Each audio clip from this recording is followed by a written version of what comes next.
السلام عليكم ورحمة الله وبركاته. الحمد لله. اللهم صل على سيدنا محمد وعلى آل سيدنا محمد وبارك وسلم عليه. أعوذ بالله من الشيطان الرجيم. بسم الله الرحمن الرحيم. اهدنا الصراط المستقيم صراط الذين أنعمت عليهم غير المغضوب عليهم ولا الضالين. ആമീൻ. ബഹുമാനികളെ,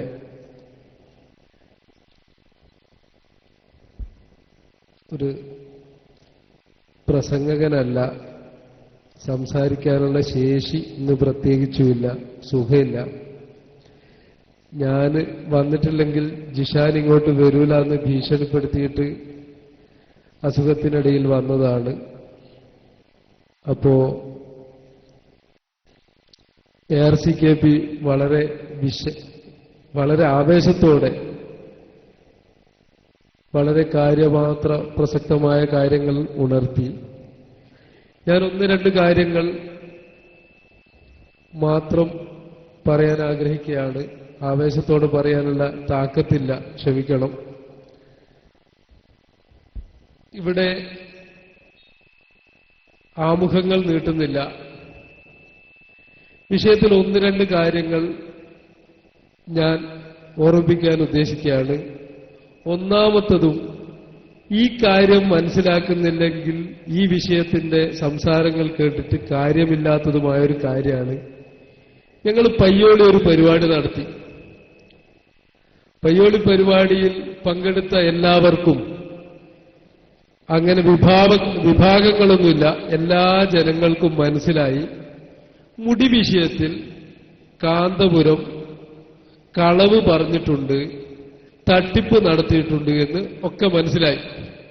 പിറ്റേന്ന് എനിക്ക് വന്ന ആദ്യത്തെ കോള് ഒരു SYS പ്രവർത്തകന്റേതായിരുന്നു. അഥവാ കാന്തപുരം വിഭാഗം SYS പ്രവർത്തകൻ.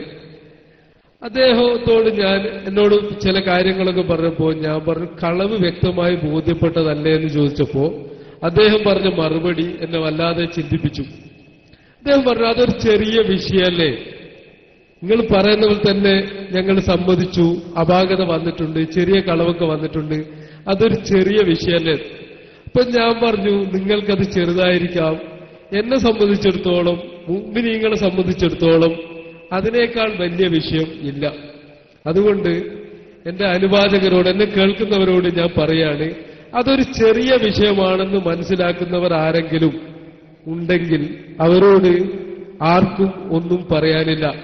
കാരണം ഹബീബിന്റെ പേരിൽ കള്ളം പറയുന്നതിന്റെ ഗൗരവം ഉദ്ധരിച്ച് പ്രസംഗിക്കേണ്ടി വരിക എന്ന് പറഞ്ഞാൽ, പേരോട് ഉസ്താദ് തന്നെ, എന്റെ ബഹുമാനപ്പെട്ട ഉസ്താദ് തന്നെ പ്രസംഗിച്ചത്, ഒരു മുഅ്മിൻ കളവ് പറയോ നബിയെ? ലാ. അതിനു മുമ്പ് ചോദിച്ചു, ഒരു മുഅ്മിൻ വ്യഭിചരിക്കോ? അപ്പോ അങ്ങനെ പറഞ്ഞില്ല, സംഭവിച്ചേക്കാം. മുഅ്മിൻ കളവ് പറയോ? ലാ. എന്നിട്ട് ആയത്തിന്റെ തഫ്സീറുകളൊക്കെ പറഞ്ഞ് പ്രസംഗിച്ചു. അപ്പോ അങ്ങനത്തെ ഒരു വിഭാഗത്തിന് മുഅ്മിൻ സാധാരണ കളവ് അറിയില്ലല്ലോ. എന്നാലും റസൂലുള്ളാഹിന്റെ പേരിൽ ഒരു ചെറിയ കളവ് പറഞ്ഞതിന് നിങ്ങൾ എത്ര പള്ളിയെടുത്ത ആളെയാണ് നിങ്ങളിങ്ങനെ പറയുന്നതെന്ന് പറയുമ്പോ ഇവരിപ്പോ ഒരു വിദേഹത്തിന്റെ പാതയിലേക്ക് സഞ്ചരിച്ചു കൊണ്ടിരിക്കുകയാണ് എന്നാണ് എനിക്ക് മനസ്സിലാവുന്നത്. പണ്ട് കാലത്ത് കറാമിയത്ത് എന്നുള്ള ഒരു വിഭാഗവും കുറച്ച് കള്ളത്തൊരീക്കത്തുകാരൊക്കെ ഒരു വാദം കൊണ്ടുവന്നിരുന്നു. ഹബീബ് റസൂൽ സല്ലല്ലാഹു അലൈഹി വസല്ലം തങ്ങളുടെ പേരിൽ കളവ് പറയുന്നതിന്റെ ഗൗരവമൊക്കെ ഇതിനെ പറ്റിയാണ്, അതൊക്കെ അഹ്കാമില് മാറ്റം വരുത്തുന്ന വിഷയത്തിലാണെന്ന് ഒരു വാദം കൊണ്ടുവന്നപ്പോ നമ്മുടെ ഇമാമിങ്ങളെല്ലാം, ഇമാം നവവി റളിയല്ലാഹു അൻഹു അടക്കം മുഴുവൻ ആളുകളും പറഞ്ഞു, ഏത് വിഷയത്തിലും ഹബീബിന്റെ പേരിൽ കള്ളം പറയല് മുത്തലക്കായിട്ട് ഹറാമാണെന്ന് മാത്രമല്ല, അത് അക്ബറുൽ കബായിറാണെന്ന് മാത്രമല്ല, ഇമാം ജുവനി തങ്ങളെ പോലുള്ള അഭിപ്രായത്തിൽ കുഫ്ർ തന്നെയാണ് എന്ന് പറഞ്ഞ വിഷയം.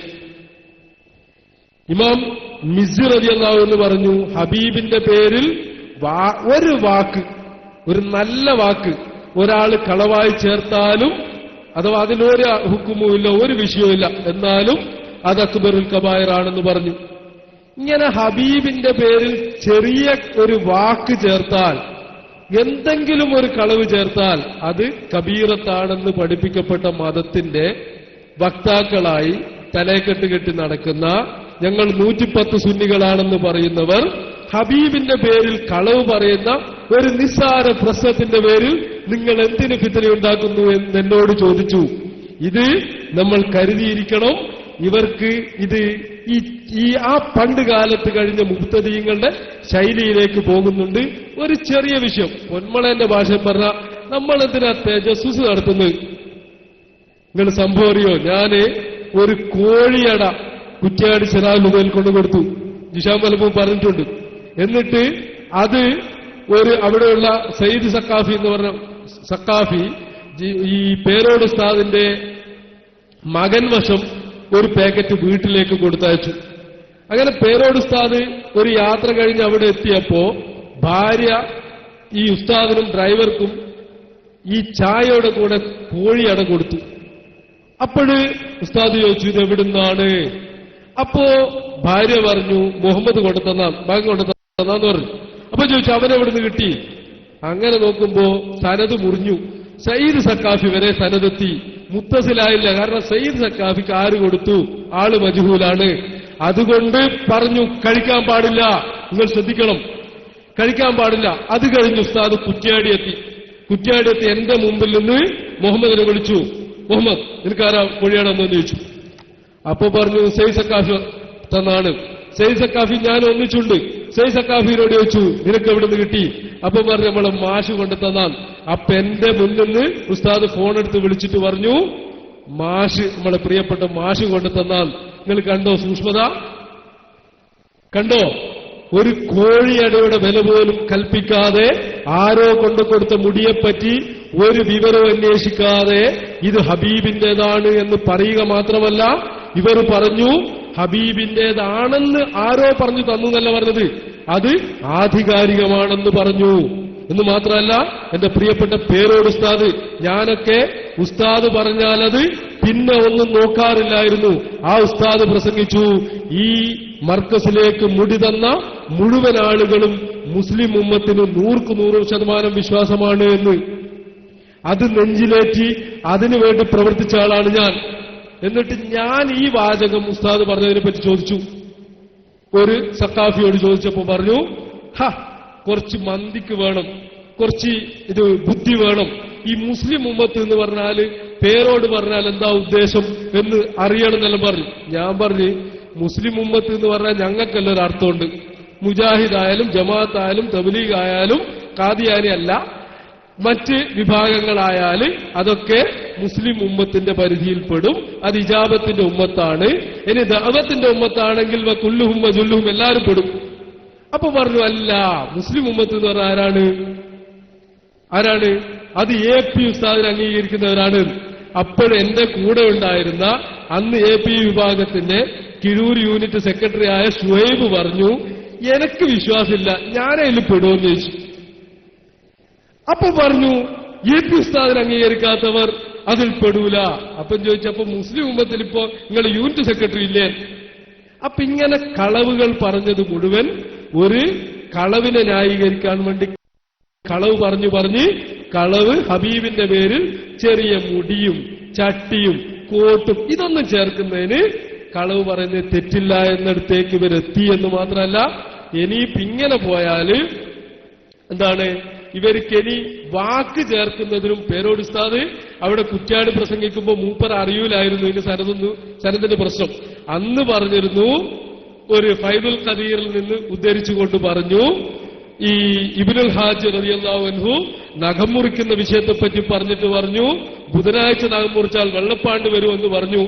അതിനെപ്പറ്റി ഇബ്നുൽ ഹാജ് വിചാരിച്ച് അത് അത്ര ശക്തമായ ഹദീസൊന്നും അല്ലല്ലോ എന്ന് കരുതി പ്രവർത്തിച്ചതിന്റെ പേരിൽ വെള്ളപ്പാണ്ട് രോഗം പിടിപെട്ടു എന്ന് പറഞ്ഞു. അപ്പൊ ഇങ്ങൊക്കെ പോകുതിരിക്കോ? അപ്പൊ അവിടെ ചേർത്തത് എന്താണ്? ഒരു വാചകല്ലേ അത്. ഇബ്നുൽ ഹാജ് റളിയല്ലാഹു അൻഹു എന്നിട്ട് ഇബ്നുൽ ഹാജ് റളിയല്ലാഹു അൻഹു അങ്ങ് പുകഴ്ത്തി, ഇസ്തിഗാസ ചെയ്ത മഹാൻ, റസൂലുള്ളാഹിയോട് ശുപാർശ നേടിയ മഹാൻ ഈ ഇബ്നുൽ ഹാജ്. അദ്ദേഹം കരുതിയത് ആ ഇബ്നുൽ ഹാജ് നമ്മുടെ മദ്ഹലിന്റെ കർത്താവ് ഇബ്നുൽ ഹാജ് ആണെന്നാണ്. അതൊരു പെശക് പറ്റിയത്, ഞാൻ അതിനെപ്പറ്റി ഒന്നും പറയുന്നില്ല. അത് ആ ഇബ്നുൽ ഹാജ് അല്ല. എന്തോ ആയിക്കോട്ടെ, വാക്കും പ്രവൃത്തിയും ഒക്കെ ചേർക്കാവുന്ന കളവ് പറയല് ഒരു പ്രശ്നമല്ല, സംഘടനയേക്കാൾ വലുതല്ല ദീൻ എന്നുള്ള തത്വശാസ്ത്രത്തിലേക്ക് എത്തിയിരിക്കുന്നു. ഹബീബ് റസൂലുള്ളാഹിന്റെ പേരിൽ കളവ് പറഞ്ഞത് പ്രശ്നമല്ല. ഞാൻ പലരോടായി ചോദിച്ചു, നിങ്ങൾ ആ AP ഉസ്താദിനെ സ്നേഹിക്കുന്നതിന്റെ 100% ഹബീബിനെ സ്നേഹിച്ചിരുന്നെങ്കിൽ നിങ്ങൾക്ക് വേദന വരുമായിരുന്നു. ഇപ്പൊ ഞാൻ പറഞ്ഞു വന്നത്, ഹബീബിന്റെ പേരിൽ കളവ് പറയൽ നിരുപാധികം വൻകുറ്റമാണ്. ആ അഹ്കാമിൽ വരാത്ത രൂപത്തിലായാലും ഒരു ചെറിയ വാചകമോ ഒരു നഖത്തിന്റെ കഷമോ എന്തെങ്കിലും ചേർക്കല് വൻകുറ്റമാണെന്നുള്ളതിൽ അഹ്ലുസുന്നയിൽ രണ്ടഭിപ്രായമില്ല. അത് ഇമാം സക്കരിയ അൽ-അൻസാരി റളിയല്ലാഹു അൻഹു തുഹ്ഫത്തുൽ ബാരിയിൽ പ്രത്യേകം പറഞ്ഞിട്ടുണ്ട്. മുത്ലഖൻ നിരുപാധികം ഹറാമാണ്, വൻകുറ്റമാണ്. അത് ഇമാം ഈ ഖുർത്തുബി റളിയല്ലാഹു അൻഹു അൽ മുഫ്ഹിമിൽ പറഞ്ഞിട്ടുണ്ട്. ലോകത്ത് മുഴുവൻ പണ്ഡിതന്മാരും ഏകോപിച്ച് പറഞ്ഞിട്ടുണ്ട്. നവവി ഇമാം അതിനുവേണ്ടി മാത്രം 4ഓളം പേജ് ശറഹ് മുസ്ലിമിൽ രേഖപ്പെടുത്തിയിട്ടുണ്ട്. ഇതൊക്കെ കണ്ട് അതൊക്കെ ഒരു കാലത്ത് തരീഖത്തിനെ കള്ളത്തരീഖത്തിനെ എതിർക്കുന്ന ശൈലിയിൽ അതൊക്കെ എടുത്തു പറയുകയും ചെയ്തവരാണിവർ. അതുകൊണ്ട് ഞാൻ അതിലേക്ക് പോകുന്നില്ല. അതുകൊണ്ട് എന്റെ പ്രിയപ്പെട്ട എന്റെ ശബ്ദം കേൾക്കുന്ന എല്ലാവരോടും പറയുന്നു, ഹബീബിന്റെ പേരിൽ കള്ളം ചേർക്കൽ ഒരു ചെറിയ നിസ്സാര കാര്യമാണെന്ന് കരുതുന്നവർക്ക് ഞങ്ങൾക്കൊന്നും പറയാനില്ല. കാരണം അവർക്ക് പിന്നെ വലിയ കാര്യങ്ങൾ നോളജ് സിറ്റി ആയിരിക്കാം, അവർക്കൊരു പക്ഷേ വലിയ കാര്യങ്ങൾ മറ്റു പല ഇംഗ്ലീഷ് മീഡിയങ്ങളായിരിക്കാം. പക്ഷേ ഒരു മുഅ്മിനിന് ഏറ്റവും വലിയ കാര്യം ഹബീബിന്റെ പേരിൽ ഒരു കള്ളവും ചേർക്കാൻ ഒരു മുഅ്മിനും അനുവദിക്കില്ല. ആരുടെ പേരിലും കളവ് പറയരുത്, ആരുടെ പേരിലും ചേർക്കരുത്. അത് വിഷമം തിരിയണമെങ്കിൽ ഞാൻ ചോദിക്കുക, പേരോട് ഉസ്താദിന്റെ ഇവിടെ ജീവിച്ചിരിപ്പുണ്ട്, അയാളുടെ മോനാണെന്നും പറഞ്ഞ് അല്ലെങ്കിൽ അദ്ദേഹത്തിന്റെ മോനാണെന്നും പറഞ്ഞ് ഒരാള് നാട് നീളെ ഒരു കുട്ടിയെ കൊണ്ടു നടന്നാൽ ഉസ്താദ് പൊരുത്തപ്പെടുമോ? ഉസ്താദിന്റെ മോനാണെന്നും പറഞ്ഞിട്ട് ആൾക്കാർ ബഹുമാനിക്കല്ല, ഉസ്താദിന്റെ ആണെന്ന് കരുതി ബഹുമാനിച്ചോട്ടെ. എന്ത് ചെയ്യാ, നമ്മളൊരാളെന്ത് ചെയ്യാ, ഒരു മോനെ പിടിച്ചിട്ട് പേരോട് ഉസ്താദിന്റെ മോനാണ്, അല്ലാഹു അക്ബർ, അത് അദ്ദേഹത്തിന് എന്തെങ്കിലും കൊടുക്കണം, അല്ലെങ്കിൽ അദ്ദേഹത്തിന് നമുക്ക് സ്വീകരണം കൊടുക്കണം, നോട്ടുമാല കൊടുക്കണം എന്നല്ല പറഞ്ഞ് നോട്ടുമാല വായിച്ചു കൊടുത്തു. എന്നാൽ അദ്ദേഹം പൊരുത്തപ്പെടൂല. അതൊന്നും ആരും പൊരുത്തപ്പെടൂല. ആരെങ്കിലും ഒരു വേള പേരോട് ഉസ്താദിന്റെ മകനാണെന്ന് തെറ്റിദ്ധരിച്ചുകൊണ്ട് ബഹുമാനിച്ചാൽ പേരോട് ഉസ്താദിന് വിഷമമുണ്ടാവില്ല. അതേ സ്ഥാനത്ത് അതിനുവേണ്ടി പേരോട് ഉസ്താദിന്റെ മകനാണെന്ന് പറഞ്ഞ് നാട് നീളെ കൊട്ടിഘോഷിച്ച് അതിന്റെ ബാനറും ഫ്ലക്സും വെച്ചാൽ പേരോട് ഉസ്താദ് പോലും പൊറുക്കൂല. നിങ്ങൾ ഹബീബിന്റേതാണെന്ന് കരുതി ആരെങ്കിലും വല്ലതും ബഹുമാനിച്ചു പോയാൽ അതിന്റെ പേരിൽ മതത്തുനിന്ന് പുറത്തു പോകുന്ന ആരും പറയുന്നില്ല. പക്ഷേ ഇത് സ്വീകരിക്കാനുള്ള മാനദണ്ഡങ്ങൾ പാലിക്കാതെ ഹബീബിന്റേതാണെന്ന് പറയാൻ ആർക്കും ഇസ്ലാമികമായിട്ട് അനുമതിയില്ല എന്നത് ഒരു യാഥാർത്ഥ്യമാണ്. അതിന് ഒരുപാട് കിതാബ് നോക്കണ്ട. നമ്മൾ ഇതുവരെ കളവ് പറയരുത് എന്നുള്ള ഒരടിസ്ഥാനം നമ്മൾ അംഗീകരിച്ചാൽ മതി. ഞാൻ വിശദീകരിക്കുന്നില്ല. പിന്നെ ഇതിന്റെ പേരിൽ നടന്ന സുന്നത്ത് ജമാഅത്തിൽ നടന്ന ഒരു തകർച്ച. ഒന്ന്, ഹബീബ് റസൂൽ തങ്ങൾക്ക് മുഅ്ജിസത്ത് ജീവിതകാലത്ത് ഉണ്ടായിരുന്നു. ഇപ്പൊ പഴയ ബുക്കൊന്നുമില്ല കേട്ടോ അതിനു. അത് വഫാത്തോടുകൂടി മുറിഞ്ഞുപോയി. പൊന്മള ഉസ്താദ് പറഞ്ഞു. ഇത് പൊന്മള ഉസ്താദ് തന്നെ മുടിവരുന്നതിന് മുമ്പ് അശ്അരിയായിരുന്ന കാലത്ത്, ഇപ്പൊ ശഅരിയാക്കളാണല്ലോ, മുടിക്കാരാണല്ലോ, അശ്അരിയായിരുന്ന കാലത്ത് പൊന്മള ഉസ്താദ് എഴുതിയത് അദ്ദേഹത്തിന്റെ ഫതാവ മുഹിസുന്നയിൽ 2 സ്ഥലത്ത് ഞാൻ കണ്ടിട്ടുണ്ട്. അവിടെ ചോദ്യത്തിന് മറുപടിയായി പറയാണ്, അമ്പിയാക്കളുടെയും മൗലിയാക്കളുടെയും മുഅ്ജിസത്തും കറാമത്തും മരണത്തോടെ നിലച്ചു പോകില്ല. അങ്ങനെ വിശ്വസിക്കുന്നവരാണ് ഈ വിഡ്ഢി ചോദ്യങ്ങൾ ചോദിക്കുന്നത് എന്നുള്ള അർത്ഥത്തിൽ ഫതാവ മുഹിസുന്നയിൽ പണ്ട് അദ്ദേഹം അശ്അരി ആയിരുന്ന കാലത്ത് രേഖപ്പെടുത്തിയിട്ടുണ്ട്. ഇപ്പൊ ശഅരിയായ കാലത്ത് ശഅരിയാക്കളിൽപ്പെട്ടപ്പോ ആ ഹുക്കുമു മാറ്റി. അപ്പോ അങ്ങനെ പെട്ടുപോയതാണെന്ന് കരുതി ഞാനൊരു പ്രസംഗത്തിൽ പറഞ്ഞു, ഈ പൊന്മൾ ഉസ്താദ് അബദ്ധത്തിൽ അങ്ങനെ പറഞ്ഞുപോയി, അദ്ദേഹം അത് തിരുത്താൻ തയ്യാറായില്ല എന്നതിന് ഞാനെടുത്ത് വിമർശിച്ചപ്പോ ഞങ്ങളുടെ അവിടെ സോൺ പ്രസിഡന്റ് നാസിർ സഖാഫി പയ്യോളി എന്നോട് പറഞ്ഞു, തെറ്റിയതല്ല, ഞാൻ പൊന്മൾ ഉസ്താദിന്റെ പേരിൽ ആരോപണം പറഞ്ഞു. മൂപ്പർ അവിടുന്ന് സ്ഥിരപ്പെടുത്തി പൊന്മൾ ഉസ്താദ് മനഃപൂർവ്വം പറഞ്ഞതാണ് എന്ന് മാത്രമല്ല, ഇപ്പോ ഇബ്നു കസീർ ഇബാറത്ത്, ശറഹ് മുസ്ലിം ഇബാറത്ത്, അങ്ങനെ ഇത്ഖാൻ ഇബാറത്ത്, അങ്ങനെ ഇബാറത്തുകളുടെ കൂമ്പാരാണ് എന്തിന് ഹബീബ് റസൂൽ സല്ലല്ലാഹു അലൈഹി വസല്ലം തങ്ങളുടെ മോചിതത്ത് ഖുർആനല്ലാത്തതെല്ലാം നിലച്ചുപോയി. ഞാൻ പണ്ടൊക്കെ കരുതിയ ഇവർക്ക് കിതാബ് തിരിയുന്ന അൻസാർ വാശി കിതാബ് ഓതി പഠിച്ച ആളല്ലല്ലോ. പക്ഷെ ഇപ്പം ഞാൻ മനസ്സിലാക്കി അവർക്ക് ആ ഇബാറത്തിന്റെ പോയിട്ട് ഒരു ശൈഉം തിരിഞ്ഞിട്ടില്ല. കിതാബ് ഓതി എന്നോട് ഇന്നലെ ഒരു മൂലയിറക്കാം മൈബതി ഓതിക്കോ. ഞാൻ ഒരു ബുദ്ധിയുള്ളവന് ഇതിനോട് മൈബതി, ഇനി മൈബതി ഓതിയിട്ട് എനിക്കത് തിരിക്കോ, മൈബതി ഓതിക്കോന്ന എന്നെ പേടിപ്പിക്കുന്നത്.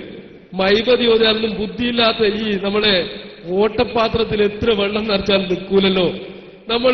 എന്നോട് ഒരാള് പ്രശ്നം എന്താ, 35 കൊല്ലം കിതാബ് ഓതി. ഞാൻ ചോദിക്കുക, നമ്മളെ ഈ വേസ്റ്റ് ബാസ്ക്കറ്റ് ഉണ്ട്, ഇങ്ങനെ തുളയുള്ള ബക്കറ്റ്, അതില് 350 കൊല്ലം വെള്ളം നിറച്ചാന്നറിയോ? അതുകൊണ്ട് തലയിൽ എന്തെങ്കിലും വേണമെന്ന് ഞാൻ എല്ലാവരോടും, നിങ്ങളോടല്ലോ എന്നോട് 35 കൊല്ലത്ത് ഡൂക്ക് പറയുന്ന എല്ലാവരോടും പറയാണ്, തലയിലില്ലാതെ മൈബദിയും ഉല്ലാസനും ആദ്യം ഒന്നും ഓതിയിട്ട് കാര്യമില്ല. അപ്പോ വെറുതെ ഓരോ ഇപ്പൊ സാധാരണക്കാരെ പറ്റിക്കാൻ വേണ്ടി പറയുന്ന കുറെ വാചകങ്ങളാണ്. ജിഷാൻ വന്നു, ഞാൻ പെട്ടെന്ന് നിർത്തും. അപ്പോഴേ പിന്നെ രണ്ടാമത്തെ വിഷയം ഉയ്സത്ത് മുറിഞ്ഞു എന്നുള്ള വിഷയത്തിൽ ഇപ്പോഴും അവർ സംവാദത്തിന് വരെ തയ്യാറാണ്. 2 ഹബീബ് റസൂൽ സല്ലല്ലാഹു അലൈഹി വസല്ലമയുടെ നമ്മൾ മൊയ്ലൂദ് ഓതാറുണ്ട്, ബുർദ ചെല്ലാറുണ്ട്, എപ്പോഴും പറയാറുണ്ട് 100 എന്നുള്ളത് ആർക്കും ഇതുവരെ തർക്കം പറഞ്ഞു കണ്ടില്ല. ഹബീബ് തങ്ങൾക്ക് നിഴലില്ല എന്നത് നമ്മൾ മുമ്പേ മനസ്സിലാക്കിയതുമാണ്. ഓഡിയൻസ് ഇങ്ങോട്ട് ശ്രദ്ധിച്ചില്ലെങ്കിൽ മാഷായ എനിക്ക് പറയാൻ പറ്റുകയില്ല. പ്രസംഗകർക്കാർക്ക് ഒരുപക്ഷെ എന്ത് ചെയ്യാൻ പറ്റും, വേറെ ഭാഗത്തേക്ക് നോക്കുന്ന ആളെ നോക്കി പറയാൻ പറ്റും. എനിക്കത് പറ്റുകയില്ല. അതുകൊണ്ട് ഞാനിത് ഇപ്പം നിർത്തും, ഞാൻ നീട്ടൂല എന്ന് ഇവർക്കൊക്കെ അറിയാം. അപ്പോ അതൊന്ന് മൂപ്പർ പ്രിപ്പയർ ആവുന്ന സമയം മാത്രമേ ഞാൻ എടുക്കൂ. അപ്പൊ ഞാൻ പറഞ്ഞത് 100 ഹബീബ് തങ്ങൾ 100. 100 ആയതുകൊണ്ട് അതിനെ തുടർന്ന് നിഴലില്ലാത്തത് കൊണ്ട് ഹബീബിന് ഒരു ഇസ്മത്ത് കിട്ടി, ഒരു സുരക്ഷിതത്വം കിട്ടി. ഹബീബിന്റെ നേലാരും ചവിട്ടൂല. ഇത് പേരോട് ഉസ്താദ് മനസ്സിലാക്കി. ആരോ ഒരു ഇമാം ഒന്ന് പറഞ്ഞു പോയത്, അത് നിഴലില്ല, അതുകൊണ്ട് ഹബീബിന്റെ നിഴല് ചവിട്ടി പോവില്ല. അപ്പൊ പിന്നെ കിതാബ് ഓതിയതിന്റെ ഗുണം കൊണ്ട് മഫ്ഹൂം മുഖാലഫ വെച്ചു. എന്ത് ചെയ്തു? നിഴല് ചവിട്ടിപ്പോകുന്ന പോകാതിരിക്കുന്ന അഥവാ നിഴല് ചവിട്ടിപ്പോകില്ലല്ലോ. അപ്പൊ മൂപ്പർ തിരിച്ച് മഫ്ഹൂം മുഖാലഫ എന്നങ്ങനെ പറയല്ലേ ഉസ്താദ്മാർക്കറിയാം. മൂപ്പർ തിരിച്ച് അങ്ങോട്ടേക്ക് ചിന്തിച്ചെന്ത്, അപ്പൊ ചവിട്ടിപ്പോവാത്തടുത്ത് നേലുണ്ടാവും. എന്നാല് മൊയ്ലിയാന്മാര് പറയുമ്പോ ശ്രദ്ധിക്കട്ടെ, നാടന്മാര് പറഞ്ഞോട്ടെ. മൊയ്ലിയാന്മാര് പറയുമ്പോ അതും ശ്രദ്ധിച്ചില്ല. അങ്ങനെ എന്തായി, ചവിട്ടിപ്പോകുന്നിടത്ത് നേലുണ്ടാവൂല, ചവിട്ടിപ്പോകാത്തടത്ത് നേലുണ്ടാവും പറഞ്ഞ് ഒരു ഹദീസും പറഞ്ഞു. മുസ്നദ് അഹമ്മദിലൊരു ഹദീസ്. എന്നിട്ട് നേടല് ചിലപ്പോ ഉണ്ടാവും, ചിലപ്പോ ഉണ്ടാവൂല. അപ്പൊ ഞാനിത് പഠിക്കണല്ലോ. അപ്പൊ ഞാനെന്ത് ചെയ്തു, കാന്തപുരത്തിന് ഷറഹുൽ വിത്തിരിയ എന്ന് പറഞ്ഞൊരു കിതാബുണ്ട്. വിത്തിരിയന്റെ ഷെറ്. വിത്തിരിയയിൽ നമുക്കറിയാം, വിത്തിരിയ പണ്ട് കാലത്ത് പള്ളികളിലൊക്കെ ഓതിയ അല്ലേ ഉസ്താദ്മാർക്കറിയാലോ, പണ്ട് പള്ളി അർസിലൊക്കെ ഓതി. അതിലെന്തായാലും ഇതിനെപ്പറ്റി പരാമർശിക്കും. അപ്പം നോക്കുമ്പോ എന്താണ്, അവിടെ വരിയുണ്ട്, ഈ ഷിറാഖി റസൂലുള്ളാഹിന്റെ പ്രകാശം കൊണ്ട് അവിടത്തേക്ക് നിഴലില്ല. അതങ്ങ് വിശദീകരിച്ച് ഷെയ്ഖുനങ്ങ് എഴുതിയത്. മൂപ്പർ ഈ വിഷയത്തിൽ എനിക്കിഷ്ട. മൂപ്പർ ഇതുവരെ സുന്നത്തെ വാദത്തിന്റെ അടിസ്ഥാനം മാറ്റിയിട്ടില്ല. മൂപ്പർ മുയ്സത്ത് മുറിയില്ലാന്ന് വിശ്വസിക്കുന്നുണ്ട്, നിഴൽ ഒരിക്കലും ഇല്ല. മൂപ്പർ അങ്ങനെ പറഞ്ഞു റസൂലുള്ള 100 പിന്നെങ്ങനെ നിഴലുണ്ടാവാനാ? മൂപ്പറ ഭാഷ. പേരോട് ഉസ്താദിന് എന്താ നിഴലില്ലാത്ത, ചവിട്ടി പോവാതിരിക്കുക. എന്നിട്ട് അദ്ദേഹം ആ ഷെയ്ഖുന AP പറയുന്നത്, നിഴലില്ല, ഈ 100 ആയതുകൊണ്ട് ഹബീബ് റസൂൽ സല്ലല്ലാഹു നേരില്ല. അങ്ങനെ ഹബീബ് റസൂൽ സല്ലങ്ങൾക്ക് നിഴലില്ലാത്ത കാരണത്താൽ അതിന്റെ ഒരു സമറത്തായി, അതിന്റെ ഒരു ഫലമായി അദ്ദേഹം അതുകൊണ്ടെന്താണ് അവിടുത്തെ നിഴല് പോലും ചവിട്ടിപ്പോകാതെ സംരക്ഷിക്കപ്പെട്ടു. പണ്ട് ഞാൻ വിചാരിച്ച് പേരോട് ഉസ്താദിനൊക്കെ തിരിയുന്ന ഇല്ലത്തും ഹിക്മത്തും സെവറത്തും ഒക്കെ തിരിയേണ്ട ഉസ്താദുമാരെ. എന്നിട്ട് ഞങ്ങളോട് മൈമതിയും ഉല്ലാസനും പറഞ്ഞാൽ മതിയോ? അതാർക്കാ തിരിയാത്തത്? ഖുർആനിലില്ലേ, നിങ്ങൾ ഇംലാക്ക് ഭയപ്പെട്ട് മക്കളെ കൊല്ലരുത്, അപ്പൊ ഇംലാക്ക് ഭയപ്പെടാത്തടുത്ത് കൊന്നുവിടുക. എന്ത് മഫ്ഹൂം മുഖാലഫ? എന്തായി പറ്റിയത്? ഞാൻ ചോദിക്കുന്നത് സങ്കടം ചോദിക്കുക. നിങ്ങളൊക്കെ ഇങ്ങനെ ആയാ പിന്നെ ഇതാരാ ഈ കുറുന്തോട്ടിക്ക് വാദം പിടിച്ച എന്താ ചെയ്യാ? എന്നിട്ട് ഞങ്ങളെപ്പോലത്തെ ആൾക്കാരോട് ഇപ്പൊ എന്താണ് 2 ഫത്വ പയ്യോളി പരിപാടി കഴിഞ്ഞപ്പോ അൻസാർ വാശിക്ക് കിബറ്. വേറൊരു ഒരു സുഹൃത്തുണ്ട്, മൂപ്പറ് ഉപ്പ മുജാഹിദ്, ഉമ്മ മുജാഹിദ്, ഈ പെങ്ങളെ ഭർത്താവ് മുജാഹിദ്, അഞ്ചം മുജാഹിദ്, കുടുംബം മുജാഹിദ്, എന്നിട്ട് ഒരൊറ്റ സുന്യ. മൂപ്പറെ പറ്റി പറയാം, അവനും വിദേത്തുകാരോട് ചായ്വുണ്ട്. നിങ്ങളൊന്ന് ആലോചിച്ച് നോക്കെ. എങ്ങനെയോ അയാള് ജിഹാദിന്റെ 100% നമ്മൾ ചെയ്യുന്നില്ല. എന്നിട്ട് അയാളെപ്പറ്റി ഇവർക്ക് അയാള് ഈ മുടി എതിർത്തോണ്ട് അയാള് സുന്നിയല്ല, എനിക്ക് കിബറും. എന്നിട്ട് ബിദായത്തുൽ ഹിദായ ദർശനത്ത ബിദായത്തുൽ ഹിദായ പറയാണ് ഒരാളെപ്പറ്റിയും നീ ചിന്തിക്കരുത്. എനിക്ക് ഏറ്റവും ചിരി വന്നതാണോ, ജിഷാന് 4 മണിക്കൂർ ക്ലിപ്പില് പേരോട് ഉസ്താദ് ബിദായത്തുൽ ഹിദായ വായിച്ചു കൊടുത്തു. അതിന്റെ തൊട്ട് താഴെ ലാ തുസക്കു അംഫുസക്കു എന്ന അതിന്റെ താഴെയുള്ളു. വദീഫത്തുൽ റാബി വായിച്ച ഹാമിസ് വായിച്ചില്ല. ഹാമിസ് മൂപ്പർ വായിക്കേണ്ട അല്ലേ 5-ാമത്തെ അവിടെ. എന്നിട്ട് ആ ഉടനീള ക്ലിപ്പില് എന്തൊക്കെ പറഞ്ഞു, മുശാവറ മെമ്പർമാർ ഇൽമിന്റെ കോലത്തിലുണ്ടെന്ന് എനിക്കറിയാം. പണ്ട് ഈ മാസപ്രവേശം വന്നപ്പോ ആരേലുള്ളത് അന, പിന്നെ ആരാ ഉള്ളത് അന. ഞാനിത് പറയുന്നത് എന്നെപ്പറ്റി ഇവര് ഫത്ത് കൊടുക്ക കിബിറാന്ന്. എന്താ കിബിറാന്ന് ഉള്ളൊരു കാരണമെന്നോ, എന്നെപ്പറ്റി പേരോട് ഉസ്താദിന്റെ അടുത്ത് എനിക്ക് കിട്ടിയിട്ടുണ്ട്, പൊന്മൾ ഉസ്താദിന്റെ അടുത്ത് പഠിച്ചിട്ടുണ്ട്, ഞാൻ നജീബ് മൗലവിന്റെ അടുത്ത് പഠിച്ചിട്ടുണ്ട്, പിന്നെ പ്രിയപ്പെട്ട ഹമീദ് ഫൈസിന്റെ പുസ്തകം ഞാൻ വായിച്ചിട്ടുണ്ട്. ഞാൻ കേരളത്തിൽ എഴുതി ഏകദേശം എല്ലാവരുടെ പഠിച്ചിട്ടുണ്ട്. ഏറ്റവും കൂടുതൽ ഞാൻ കേസറ്റ് കേട്ടത് പേരോട് ഉസ്താദിന്റെ തന്നെയാണ്. അതുകൊണ്ട് ഉസ്താദ് പഠിപ്പിച്ച ഒരു ടെക്നിക്ക് മുഖേനയാണ് ഞാൻ ഇതും കണ്ടെത്തിയത്. ഉസ്താദിനോട് നന്ദി കേട് ഞാൻ കാണിച്ചിട്ടില്ല. ഉസ്താദ് പറഞ്ഞു വലൗ കാന മിൻ ഇൻദി ഗൈരില്ലാഹി ലവജദു ഫീ ഇഖ്തിലാഫൻ കസീറാ. ഖുർആനില് അള്ളാഹുവിൽ നിന്നുള്ളതല്ലായിരുന്നെങ്കിൽ അതിൽ ഇഖ്തിലാഫ് ഒരുപാട് വൈരുദ്ധ്യങ്ങൾ കണ്ടേനെ. അതുകൊണ്ട് സത്യമാണോ അതിൽ വൈരുദ്ധ്യം ഉണ്ടാവില്ല, അസത്യമാണോ ഒരു കാലത്ത് പറഞ്ഞതിന്റെ അടുക്ക് ഓപ്പോസിറ്റ് ഇപ്പറുണ്ടാവും, അതിന്റെ ഓപ്പോസിറ്റ് അങ്ങ് അപ്പറുണ്ടാവും. ഇബ്നു തൈമിയന്റെ കിതാബ് എടുത്ത് നോക്കോ, ഇബ്നു അബ്ദുൽ വഹാബിന്റെ കിതാബ് എടുത്ത് നോക്കോ, അങ്ങനെ പറഞ്ഞ് മൗലവിന്റെ പ്രസംഗം എടുത്ത് നോക്കോ എന്ന് പറഞ്ഞ് പഠിപ്പിച്ചതന്നെ. അങ്ങനെ ഞാനെന്ത് ചെയ്തു, ഇത് പറഞ്ഞതിന് ബാക്കി ഞാൻ ഇവരെ പ്രസംഗം കൂടി കേട്ടു. ഇവരെ പ്രസംഗം കേട്ടപ്പോ എന്റെ റബ്ബേ, ഞാൻ ഇതുവരെ ഇബ്നു തൈമിയ ഇങ്ങനെ തലാഖ് കണ്ടിട്ടുണ്ടോ? ഇബ്നു തൈമിയൊക്കെ പറയുന്നതിന് അയാളൊരു അസില് വെച്ചാ പറയുന്നത്. അയാൾ ചില തസ്ലീമിന്റെ വിഷയമൊക്കെ ഒരു രക്ഷപ്പെട്ടു പോകുന്ന ചില വിഷയങ്ങളൊക്കെ പറയുന്നല്ലാതെ അയാൾക്ക് അസിലുണ്ട്, അസിലില്ലാത്തത് വിടുക. പണ്ട് ഈ മൂത്തസിലാക്കൾ പിഴച്ച് തെവിയിലുണ്ടാ എന്ന് മാത്രമല്ല, ബഹുമാനപ്പെട്ട പേരോട് ഉസ്താദ് മുടിക്ക് സനത് വേണ്ടാന്നുള്ളതിന് കോഴിക്കോട് വെച്ചിട്ട് ഒരു ചരിത്രം വായിച്ചു. മഅ്മൂൻ രാജാവ്, ഞാനിങ്ങനെ ആലോചിക്ക, ആ ഷറവിൽ അക്കായതില് വലിങ്ങനെ ആൾക്കാരൊന്നും പറയൂല. അതിൽ മഅ്മൂൻ രാജാവിനെ പറ്റി പറഞ്ഞിട്ടുണ്ട് ഹൽക്കുൽ ഖുർആൻ വാദക്കാരനാണ്. ഷറവിൽ അക്കായത് ഒരു ചരിത്രം എന്തോന്നല്ലോ, അതിൽ പോലും പരിചയപ്പെടുത്തിയിട്ടുണ്ട്. വേണ്ട, അഹമ്മദ് ബിൻ അബ്ദുൽ റളിയല്ലാഹുവിന്റെ ചരിത്രം എടുത്തു നോക്കുക, മിഹ്നത്ത് എടുത്തു നോക്കുക, അവിടുത്തെ അനുഭവിച്ച പ്രയാസം ചോദിച്ചാൽ ഫസ്റ്റ് എന്താ ഉണ്ടാകുന്നറിയോ, അദ്ദേഹത്തെ ആദ്യമായിട്ട് പ്രയാസപ്പെടുത്തിയത് മഅ്മൂൻ രാജാവാ. മഅ്മൂൻ രാജാവ് വസിയത്ത് എന്താണെന്നറിയോ മക്കളോട്, ഇതാ നിങ്ങൾ ഒഴിവാക്കരുത് യഹ്യ ഇബ്നു അഖ്സം തങ്ങളെ. ഇയാൾ പറഞ്ഞില്ലേ യഹ്യ ഇബ്നു അഖ്സം തങ്ങൾ ആരാണെന്നറിയോ? മഅ്മൂൻ രാജാവ് മരിക്കാൻ നേരത്ത് മോനോട് വസിയത്ത് ചെയ്തത് യഹ്യ ഇബ്നു അഖ്സം തങ്ങളെ ശ്രദ്ധിക്കണം. അതുപോലെ അഹമ്മദ് റളിയല്ലാഹു അൻഹു വിടരുത്. അതിന്റെ പേരിൽ അയാളെ മോന്, ഈ മഅ്മൂൻ രാജാവിന്റെ മോനും അയാളെ മോനടക്കം ഇവരെ പീഡിപ്പിച്ചിട്ടുണ്ട്. മഅ്മൂൻ രാജാവ് എത്ര ക്രൂരത ചെയ്തു.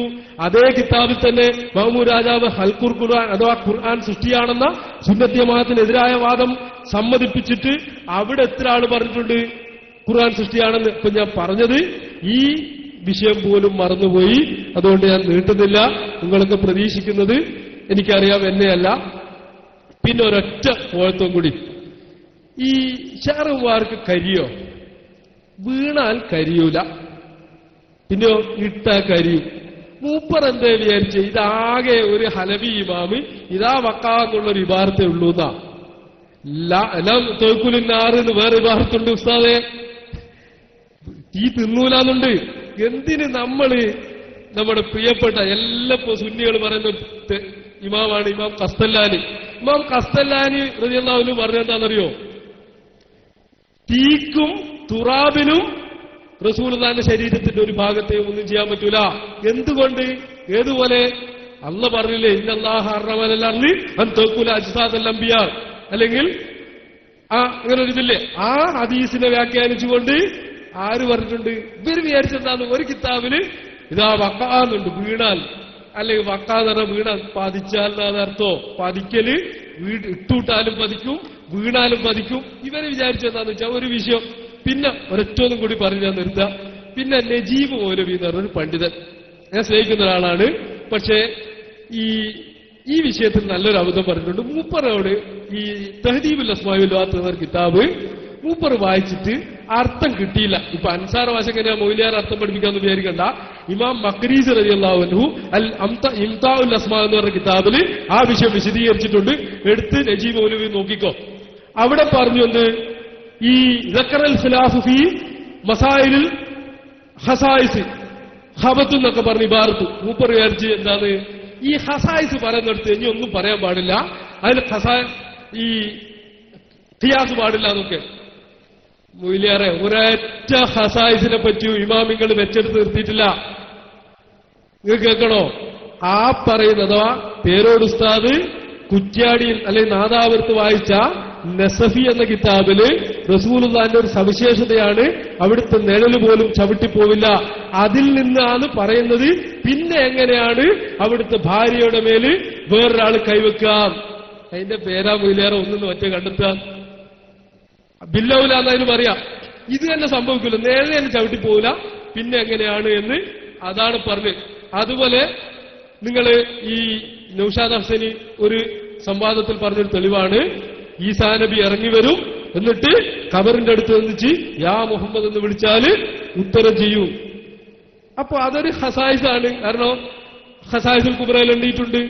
അത് റസൂലുള്ളാഹിന്റെ പ്രത്യേകതയാണ്. അപ്പൊ പിന്നെ നിങ്ങൾ അത് അവിടെ വെക്കേണ്ടേലോ? അതെങ്ങനെ നിങ്ങൾ കോട്ടയ്ക്ക് കൊണ്ടുവന്ന്? അതങ്ങനെ ഇപ്പൊ ഇസ്തിഹാസക്ക് തെളിവായി. എല്ലാ ഖസായിസിൽ നിന്നും ഏതിൽ നിന്നും ഗവേഷണം ചെയ്യപ്പെടാവുന്നതുണ്ട്. ഇല്ലത്ത് മനസ്സിലായാൽ അതിനെ വ്യാപിപ്പിക്കാവുന്നത് ഖസായിസിലുണ്ട്, അല്ലാത്തതിലുണ്ട്. വേറൊരു പുതിയ നിയമം കേൾക്കണോ? ഖസായിസ് നിശ്ചയിച്ച ഒരു പ്രശ്നമില്ല. റസൂലുള്ളാഹിന്റെ ഒന്നാമത്തെ ഖസായിസ് എന്താണെന്ന് അറിയുന്നത്? റസൂലാണ്. നിശ്ചയിച്ച കാഫിറായി പോവും. ഖസായിസിന്റെ കൂട്ടത്തിൽ നിശ്ചയിച്ച കാഫിറാവുന്നതുണ്ട്. ഈ ഹറാമായതുണ്ട്. എന്തൊക്കെയുണ്ട്? അപ്പൊ ഇവര് അതും പറഞ്ഞത് അൽ ഇംതാഉൽ അസ്മാ മഖ്രീസ് ഇമാമിന്റെ കിതാബ്, അതിൽ ഒന്ന് നോക്കിയാല് എല്ലാ ഉസ്താദിനും തിരിയും. ഞങ്ങളോടൊന്നല്ല കേട്ടോ പറയുന്നത്. ഈ വെറുതെ എന്തോ ഒരു മൊയ്ലിയാർ പ്രസംഗിച്ചാലുള്ള ഫിത്ന എന്താന്നോ, കുറെ പ്രസിദ്ധനായ ഒരു മൊയ്ലിയാർ പ്രസംഗിച്ചാൽ അത് ഏറ്റുപിടിക്കാൻ ഒരു സമൂഹമുണ്ട്. ആ സമൂഹം അതിനെ പല നിലക്കും വ്യാഖ്യാനിച്ച് ഒരു സുഹൃത്ത് പറഞ്ഞു, ഹബീബിന്റെ ഈ തിരുകേശം കത്തുകയില്ല എന്ന് പറഞ്ഞാൽ അവൻ സുന്നിയല്ല. അപ്പോ ഒരു ക്ലിപ്പിട്ട് കൊടുത്തു, AP പറയുന്നുണ്ട് തീർച്ചയായിട്ടും കത്തൂല. അപ്പൊ അയാളോന്ന് ചോദിച്ചു. അപ്പൊ പറഞ്ഞു അത് തേവീലിയാക്കളാണല്ലോ. ഇപ്പോ പണ്ട് മൂത്തസിലിയാക്കളായിരുന്നു അശേരിയാക്കൾക്കെതിരെ വന്ന തേവീലിയാക്കൾ. ഈ തേവീലിയാക്കൾ ഇപ്പൊ അതിനെ വ്യാഖ്യാനിച്ചു. അത് ഉസ്താദ് പറഞ്ഞതിന് വേറെ ഉദ്ദേശം ഉണ്ടാവും. അത് 35 കൊല്ലം കിതാബ് ഓതിയാലേ തിരിയും. പണ്ട് കള്ളത്തരീക്കത്താര് പറയാ നാളെ പാല് കുടിച്ചാലേ തിരിയുന്ന. ഇപ്പോ ഇവരിപ്പം പറയുന്ന കാര്യം ആർക്കും തിരിയാത്തതായിട്ടുണ്ട്. അതുകൊണ്ട് ഞാൻ നീട്ടുന്നില്ല, കുറച്ച് നീണ്ടുവയ്ക്കാന് 20 മിനിറ്റാണ് എന്റെ മാക്സിമം ടൈം. ഒരു 5-6 മിനിറ്റ് കൂടുതലെടുത്തതിൽ ക്ഷമിക്കണം. ഇവര് അനുവദിച്ച ടൈമല്ല കേട്ടോ, ഞാൻ എനിക്ക് സ്വന്തം അനുവദിച്ച ടൈമാ. അപ്പോ അതാണ് ക്ലിപ്പാക്കേണ്ട. 5-6 ഭാഷയ്ക്ക് 20 മിനിറ്റാ ടൈം അനുവദിച്ചൊന്നും പറയണ്ട. പിന്നെ എനിക്ക് അങ്ങനെ അനുവദിച്ചത് കുറച്ച് കുറഞ്ഞു പോയാല് അത് തുറന്നു പറയുന്നതിനൊന്നുമില്ല. ഞാനൊരു ചെറിയ മനുഷ്യനാണ്. ഈ AP വിഭാഗത്തിലായാലും സമസ്തയിലായാലൊക്കെ, ഇപ്പൊ AP വിഭാഗത്തിൽ പിന്നെ പറയുന്നില്ല, സമസ്തയിൽ എന്ന് പറഞ്ഞാൽ ഞാനിതുവരെ സമസ്തയുടെ, ഞാൻ കോഴിക്കോട് എന്ന് പറഞ്ഞു, സമസ്തയുടെ ഇതനുസരിച്ച് പ്രവർത്തിക്കാൻ വേണ്ടി തീരുമാനിച്ചു. അൻസാർ മാഷ് സമസ്തയുടെ പ്രസിഡന്റ് ആയെന്ന് പറഞ്ഞു. അപ്പോ ഇവർക്ക് നമ്മള് സമസ്തയിൽ മെമ്പർഷിപ്പിന് ആഗ്രഹമില്ല, അതുപോലെ ഒന്നിനും ആഗ്രഹമില്ല, സുന്നത്ത് ജമാഅത്ത് പറയണമെന്ന് ആഗ്രഹമില്ല, വേറെ ആരും പറഞ്ഞാലും പ്രശ്നമില്ല. നമ്മൾ തൊഴിലുമായിട്ട് പോകുന്ന ഒരു സാധുവാണ്. ഞാൻ ഇതിന്റെ ഇടയ്ക്ക് ഈ വിഷയം ഞാനും കൂടി ബന്ധപ്പെട്ടത് കൊണ്ട് പറഞ്ഞതാണ്. അതുകൊണ്ട് വല്ലതും മോശമായി പോയിട്ടുണ്ടെങ്കിൽ എല്ലാവരും ക്ഷമിക്കണം. ഉസ്താദുമാർ കൂടിയിരിക്കുന്ന ഉസ്താദുമാരൊക്കെ ദുആ ചെയ്യണം. പിന്നെ ഇപ്പം കാര്യമായ ഭീഷണി നിലനിൽക്കുന്നത് മരിച്ചാല് ഇവർ മയ്യത്ത് നിസ്കരിക്കൂല എന്നാണ്. ഞാൻ കാസർഗോഡ് പറയാണ്, ഞാൻ മരിച്ചു എന്ന് കേട്ടാല് റസൂലുള്ളാഹിന്റെ പേരിൽ കളവ് പറയാൻ ചെറിയ കുറ്റായി കാണുന്നതാണ്. ഒരാളും എന്റെ പേരിൽ മയ്യത്ത് നിസ്കരിക്കരുതേ എന്നാണ് എന്റെ അപേക്ഷ. അതുകൊണ്ട് സലാം ചൊല്ലൂല. അതൊക്കെ ഇൻഷാ അല്ലാഹ് പിന്നീട് നമുക്ക് നേരത്തോടെ സമയത്തോടെ പറയാൻ. ജിഷാന് പെട്ടെന്ന് പോകാനുണ്ട്. ഞാനും രാമന്തളിയും എന്തായാലും ഇവിടെ തന്നെ ഉണ്ട്. അസ്സലാമു അലൈക്കും വറഹ്മത്തുള്ളാഹി. അൻസാർ മാസ്റ്റർക്ക് നന്ദി. നമ്മളൊക്കെ ആകാംക്ഷയോടുകൂടി കാത്തിരിക്കുന്ന ജിഷാൻ മാഹി നമ്മുടെ സദസ്സിലെത്തിച്ചേർന്നിട്ടുണ്ട്. അദ്ദേഹം സംസാരിക്കുന്നതിന് മുമ്പായി ബോംബെയിലെ മുടിക്കച്ചവടക്കാരൻ ഇക്ബാൽ ജാലിയാവാലയെ 60 ദിവസം സൽക്കരിച്ച ആതിഥേയൻ, വിഘടിത വിഭാഗത്തിന്റെ മുഖാമുഖം മാസികയുടെ എഡിറ്റർ, പാണക്കാട് സയ്യിദുമാരെയും സമസ്ത നേതാക്കളെയും തേജോവധം ചെയ്യാൻ ശ്രമിച്ച സെൻസിംഗ് കോഴിക്കോട് മുതലക്കുളത്ത് കുഴിച്ചുമൂടിയ ജനാബ് മുഹമ്മദ് രാമന്തളി സാഹിബ് നമ്മെ അഭിസംബോധന ചെയ്തുകൊണ്ട് സംസാരിക്കുന്നു. ആദരപുരസരം ക്ഷണിക്കുന്നു.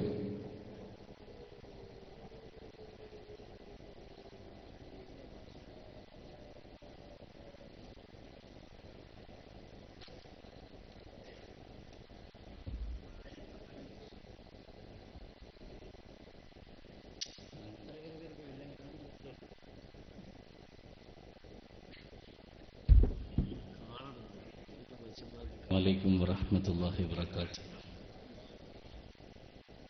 അസ്സലാത്തു വസ്സലാമു അലൈക യാ സയ്യിദി യാ റസൂലല്ലാഹ് ഖുൽ ബിയദിനാ കുല്ലത ഹിലതനാ ദിരികിനാ യാ റസൂലല്ലാഹ്.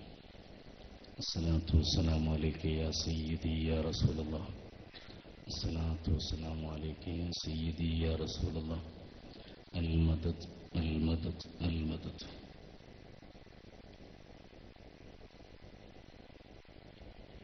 ബഹുമാന്യരായ തങ്ങളവറുകളെ, മറ്റ് നേതാക്കളെ, സുഹൃത്തുക്കളെ, സുന്നത്ത് ജമാഅത്തിന്റെ പ്രവർത്തകരെ, നിങ്ങളെല്ലാവരും പ്രതീക്ഷയോടെ ആകാംക്ഷയോടെ കാത്തിരിക്കുന്നത് ജിഷാൻ മാഹിയുടെ പ്രഭാഷണമാണ്. വളരെ പ്രസക്തമായ വിധത്തിൽ തന്നെ വിഷയങ്ങൾ അവതരിപ്പിക്കപ്പെട്ടുകൊണ്ട് ഇവിടെ പ്രഭാഷണങ്ങൾ വൈകുന്നേരം മുതൽ ആരംഭിക്കുകയും രാത്രിയോടെ ഈ നല്ലൊരു സന്തോഷകരമായ സത്യത്തിൻ്റെ പക്ഷത്ത് നെഞ്ചുറപ്പോടെ നിന്ന് അസത്യത്തിനെതിരെ ധർമ്മപോരാട്ടത്തിൻ്റെ മുന്നണി പോരാളിയായി നിന്ന സുന്നത്ത് ജമാഅത്തിന്റെ പ്രവർത്തകർക്ക് വേണ്ടി ബിദ്അത്തിനെതിരെ ധീരമായി പൊരുതിയ ജിഷാൻ മാഹി ചരിത്രമുറങ്ങുന്ന കാസർഗോഡിന്റെ മണ്ണിൽ കേരളത്തിലെ 2 പരിപാടികൾ മാത്രമാണ് അദ്ദേഹത്തിന്റെ ലീവ്, പരിമിതമായ ലീവിനിടയിൽ പങ്കെടുക്കുന്നത്. അതൊന്ന് പയ്യോളിയിലായിരുന്നു. അദ്ദേഹത്തിന്റെ അനുഭവങ്ങളെ കേൾക്കാൻ കാത്തിരിക്കുന്ന